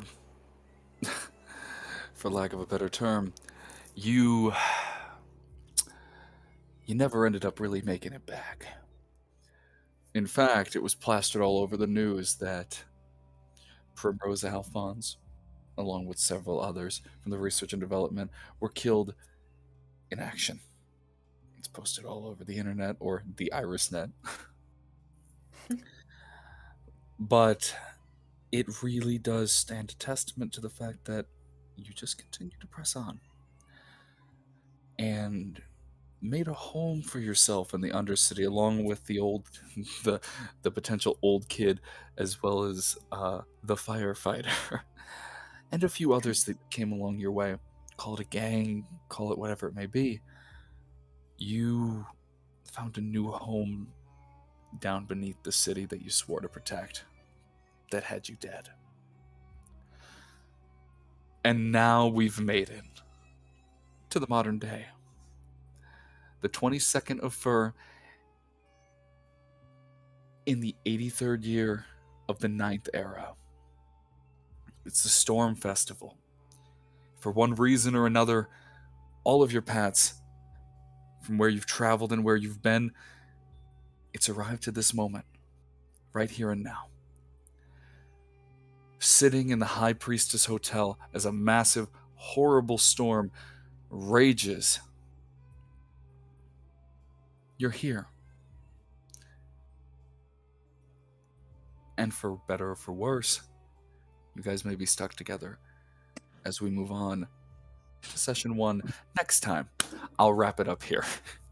So, Find That out was in a the big next episode of Dragon Ball Z. on the next episode of Dragon Ball Z. So yeah, I please. can't believe you destroyed my fucking TV. My fucking Listen, TV. It's not my fault. I keep falling all the time. That's true. Oh, Maybe you should just manifest your wings, huh? Oh man. I tried You know, manifesting if we them. could bring everyone into the PNG land if you'd like. No problem, just to kind of show off, because we got 8 people here. That's a good amount of people here. I'm happy to see. Just jump everyone in, and our party convenes. Nix Doku, but Doku's here in spirit. Just imagine a big blue-haired kid right at the Pretty base. much. So thank you all. I knew that it dragged a little bit there with Doku's bit. He went, of course, the complete opposite plan that I thought he would. But that's Doku. Oh, Ditto died. Doku. Ditto undied. Oh, we have a Doku. He's here. Oh, There he is. You destroyed the TV, really? Broke my fucking There TV. he is. Yeah. fell on it. Like a Genshin Impact bush crashing through your home, and you got exactly the pull you didn't want. And it ends up costing you an arm and a leg. Damn it, I got Chi-Chi again, and this time, well, she has like this weird skin now, like it's a robot, but yeah. It's okay, though. Hmm. Uh, So my audio quality may have dropped. Addie is on her stomach, and I can hear it. So, oh, Addie. But no, I that know was you really, are. that was fun, especially towards the end, just... Primos, what the fuck? Just... okay. Listen, I got it. fell. So we all know each other now? No, you don't really all know each other. But you will next time. Yeah, sorry that it dragged a little bit for the Doku bit. I knew that it got a little long there, but I tried to get That's through fine. with everybody as best as I could. I It know was you my did, first man. foray back into it was my first foray back into DMing in a while, so I like to think that I didn't do too bad. But You did Oh, great. you did great. thank you, You friends. did- You did a very good job of weaving the story. You did minimal breaks, besides the odd break to take a breath, but you consistently managed to keep your language varied and descriptive, and you overall did a very good job of weaving the narrative. Yes, in some cases you were a bit more clipped. In some cases you did drag on a little bit, maybe lingered on some details that would have not necessarily been necessary, but still helped add to the story. Well, I am happy to hear. I'm happy for everybody who also tuned in. Thank you all. I didn't expect to have 9 or 10 people here at that point, but I did, and honestly, that's great. We did Yeah, it. and of course, we did it. We Yay. had our first session, and now backstory is done, which means next time we can actually get to the meat and bones of it, which I am very excited for. So, Hmm. I will not be here the next Sunday because I mentioned to you before that it's going to be my birthday then. yeah, of We'll have to course, remember that. Jake. Yeah, you got a Okay. birthday. Oh, nice. Yeah. Happy early birth, miss. Yes. Yeah. I don't know if you guys are still going to be doing session that day or not, but either way. Of course. There we go. Well, yeah, we'll see as we get a little closer. But what I will say Okay. is that that I'm glad that you were all here. The stream looks like it's struggling, but that might be me. Really? No, never mind. I Looks think it was good just on my me. end. Yeah, it was just This me. was fun. Though. Great session 0, guys. It's been Yeah, good. it was Yeah. good. I'm Yeah. glad you guys enjoyed. I tried to bring in a little bit of everything, and with the You with the make critiques today. Lazarus such a fucking creep. You did a good job, man. Just behind the suit. W- Like, okay. One of the best markers of someone who is good at role playing and good at GMing is the ability to play out a character they absolutely despise. Oh yeah, I fucking hate it. That's fucking gross. I But it was was- like, this man seems like a Discord mod. Like, I fucking hate it. Do you want to be my I totally missed Discord that kitten? part, but Give me your arm, kitten. Give me arms, kitten. That's a good girl. Nice. ew.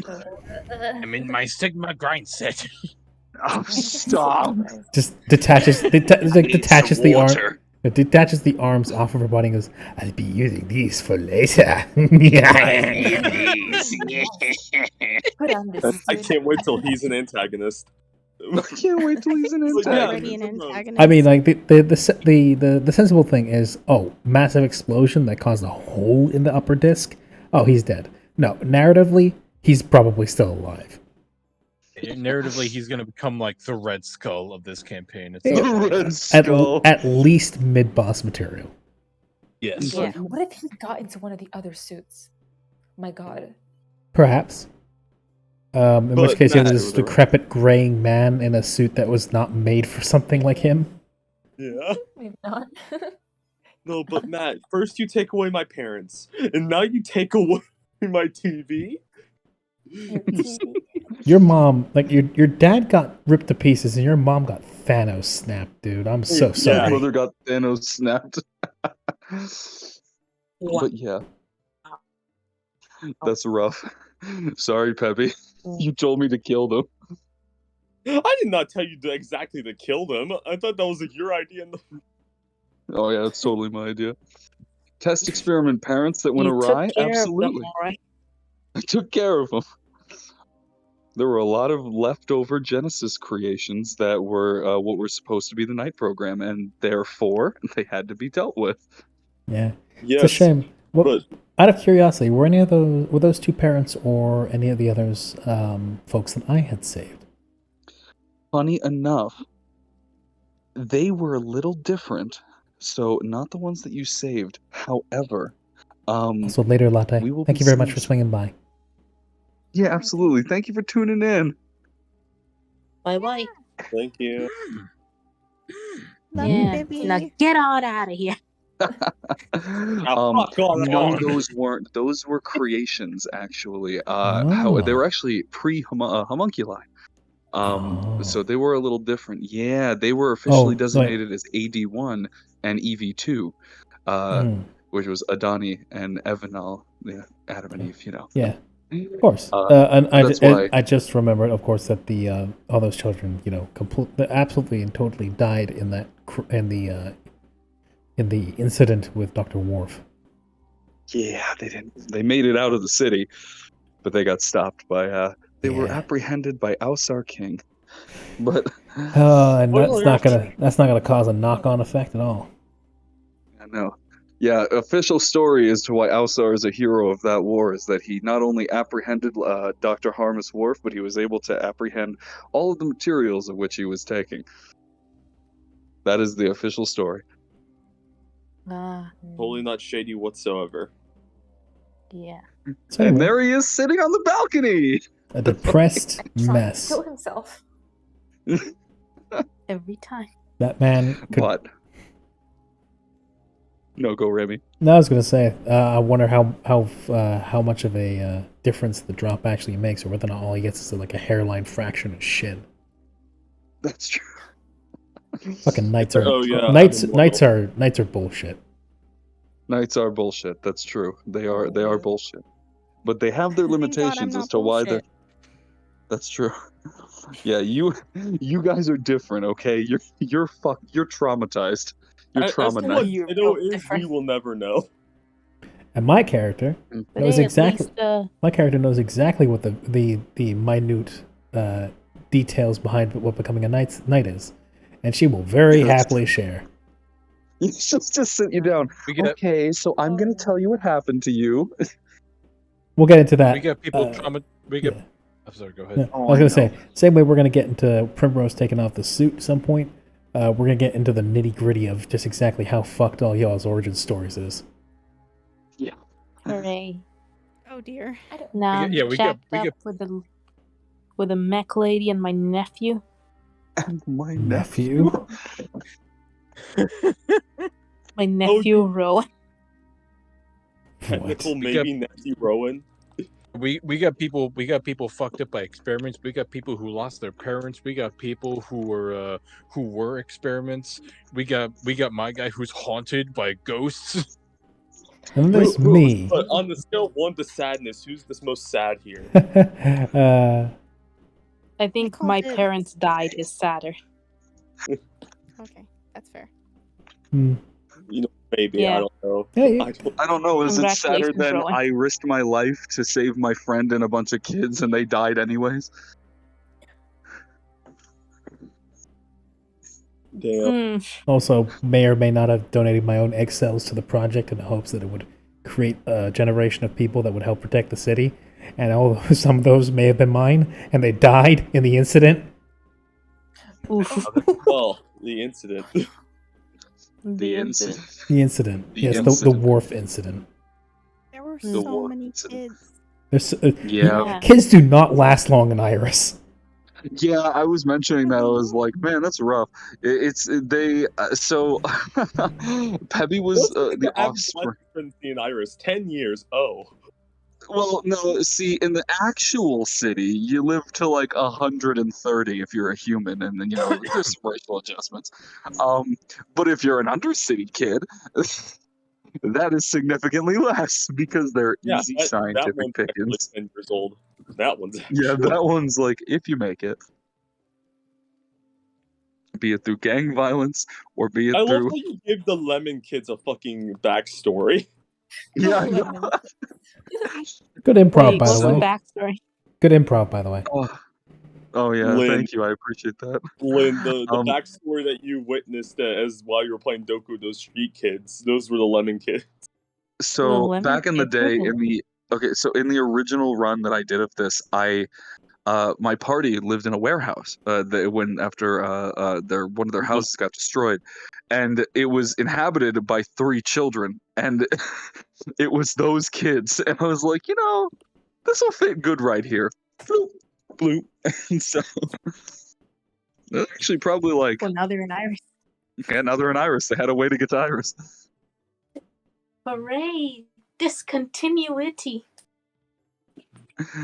Yeah. Yeah, that's- and Doku's gonna probably come downstairs like, what the fuck happened here? The fuck happened? I was just hibernating, and now we have 2 people. My chest! Rowan, Rowan, why did you trade out the TV for a Roomba?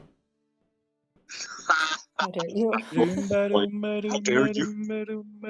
Who is this lemon? Yeah, Doku's like, who is this lemon? Also, what is a Who is lemon? this lemon? Also, I still don't know what a lemon is. Can we have Yeah, it be what's a like, lemon? like in the gang's like little history? Can we have it be that the first thing they stole was a TV? Was the TV? That was the TV. That was the TV. There was sentimental value. Yeah. My God. Criminals would be like, you guys stole this? That is very illegal. That is very much against the law. Yes, But you and you can't broke just- through my house. Yes, and you. That is also against the law. It's not okay. It wasn't my fault. Suddenly, Doku's just on top of Primrose with like a poison needle going, Castle Doctrine. Don't. God.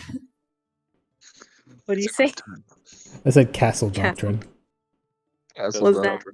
That's in some states, the legal right to defend your home or the area around it with lethal force.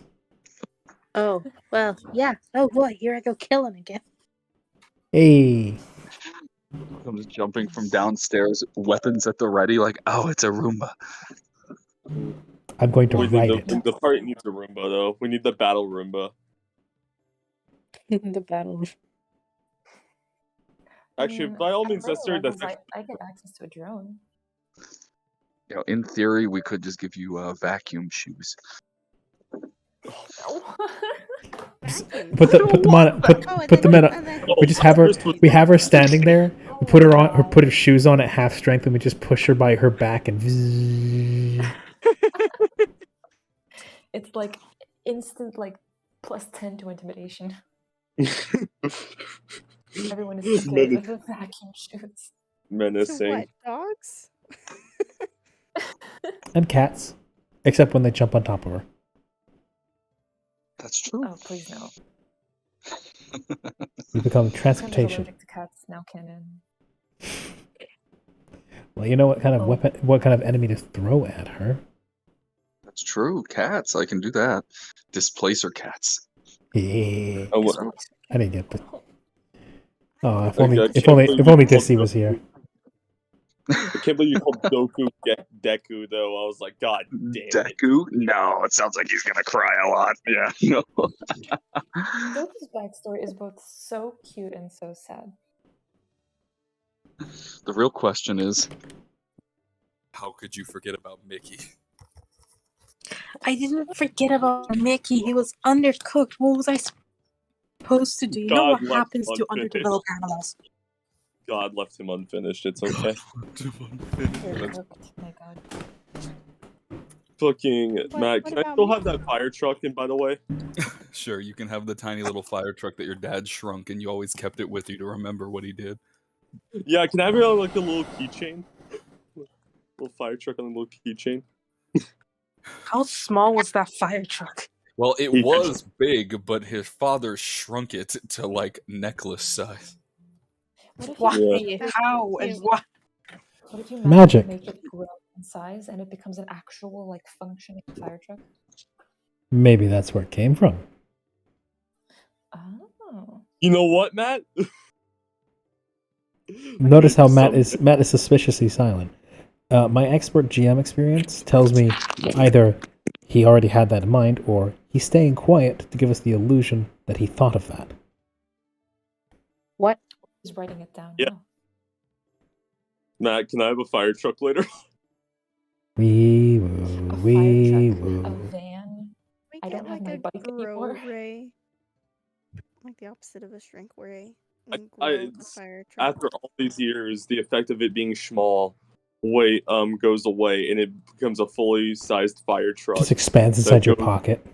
Hi, Beth. Yeah. I'm Dad. Hello, Latte. Hello, I laddie. think it's about time Hello. to go ahead and wrap things up then, considering Yeah. this is about it. Thank you to the viewers that showed up. Thank you very much. It's been a pleasure. And to the couple of new folks that we have here, as a matter of fact, thanks for coming by. Thanks for following. It's very much appreciated. And also, Latte, for dropping the penny. Every little bit is appreciated. Every little bit helps. Anything that goes into the stream, naturally, will go back into it. No, anything that goes to me will naturally go back right into the stream for such as things as commissioning art, these background pieces, or the PNGs being used for the reactives. Or I will selfishly put it into commissioning art of my own self as VTuber. But shh, don't tell anybody that. Questworm. Questworm. No, Westworld? no, It's safe Quest- to- no. No money will ever be made or put into making more quest rooms. You gotta do that out of It's your own okay. I pocket. was already paid. Like it's like the Tarask. There can be only one of them. I feel as tired as my image looks. Well, most importantly, we have to celebrate that Rami, you hit 103 followers. You get into triple digits now, so that is a huge Oh, yeah. win. Holy And we're crap. celebrating with Raid Shadow No. No, Legends. no, No! No, The new no, Hydra. no, You will be no, removed. no, no, You will be no. removed. Stop it. Stop it. Stop You will it. be removed from I, existence. my fucking goalpost mark of reaching the 100 will not be tarnished by fucking Raid. Raid Shadow Legends. Yeah, no. I've had 3 individual offers for a sponsorship, and I've turned all of them down because my dignity is not worth $200. Oh wait, did I mention they brought it down to 180 and then 160? Fuck that. They went, okay, he's not doing it. Like, What if we was- give him David less Buster's. money? So yeah, that said, thank you everybody. Those came, those stuck around, those that just popped in the middle, and those that didn't stay around forever. Doesn't matter. I appreciate the viewership and for the participation. It's always such a pleasure to entertain all of you, both my players, or in this case, my fellow players. Matt, Frey, Mhm. thank you very, very much for hosting this evening. Well, I will be happy to do it. If not next weekend because of Jake's birthday, the week afterwards, and I will be That's happy an to continue doing TV that. bill. I I'm just glad greatly we're all look there. forward to it. Yeah, I'm glad. I'm just glad that you all put in plenty of effort, so I had to do my best because y'all did so much work, and now hopefully I'm next gonna session, we see I'm gonna some make sure to cool get those Google Docs to you actually for my stuff. It's a good thing we didn't actually need any of the mechanics for this one. I didn't think that we would. I knew that with the backstory stuff and whatnot, that we would probably not need it today, and frankly, we might not even need it the next day, depending on how you guys do it. I mean, based on what you said last time you ran Genesis, we could go Yeah, there we could go 2 whole years without doing a single die roll for all we know. right?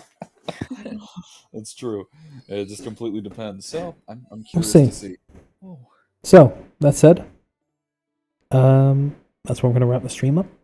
Everybody, please take care. It's a rough world out there. Stay hydrated. In some places, it's starting to cool off. Remember, there's parts of the world that are currently on fire. And It's overall, actually starting to it's cool off. yeah. It's starting to cool off here finally. Yeah, That's always- the world's starting to cool off at least a little bit for the moment. Heat wave is easing in sections, but still, it's warm out. It's humid. Drink water. Drink electrolytes. Take care of yourselves. Stay safe. I wish you all a Bye, very, everyone. very good day. Yeah. Evening, morning, night, whatever we may have. I wish you a good time zone. Mhm. I'll see you all So, whenever I get the gumption up the stream. more than likely, next Saturday, when we have our next episode of Fate Phase, where we're starting to kick into high gear on the pursuit for the truth, and also to fight the Falak, the God-fearing fire serpent of Islamic myth. Oh. The day after that, well, we'll see, depending on, but it'll be Jake's birthday. And perhaps not, our next session of Genesis, where we will continue this. And I am greatly looking forward to getting into the meat of this. Hooray. It has been a while since I've been this excited to play a character. Ramey's an old man finally after all these years. I get to play grumpy old woman. Grumpy old woman with sharp knives, I should add. Anyway, anybody else would like to say anything to close off the night? This is my first stream, guys. Oh yeah, this is your very first stream, June. Yeah. June, by the way, everybody, does the art for Lancer and for Archer in the Fate game. And just overall is a lovely artist. We got multiple wonderful artists in the server at the moment. We have T, who did multiple of the PNGs from previous games, as well as Fate. I don't know, she hasn't done the art for Fate. The background. She did do the art, yeah, for... Oh, well, you said our previous PNGs, that's true. Yeah, for It's just the first your D&D one. current Twitter profile picture. Of course, yes, she does. She was the one who did my concept art and all my PFP so far. Narracane did both my 3D model and the background that you see here. The PNGs that we are currently using were done by Lynn, aka Sully, the player of Doku. And there's June, of course, who also does wonderful art. I find myself very blessed to be surrounded by both these wonderful people and also to have such creativity all around me. And So, I'm honored to be in a stream. well, you're very welcome here. So, that's it. No, get out, Chuck. No, you can get out, Peppy. Haha. And Rowan? Peppy? Yeah. Going to Brazil. No. Goodbye. Farewell. And with that, I will stop dragging things out. All of you, take care. Good night. Yes. So long. Drag on Farewell. bed. Auf Wiedersehen. Goodbye.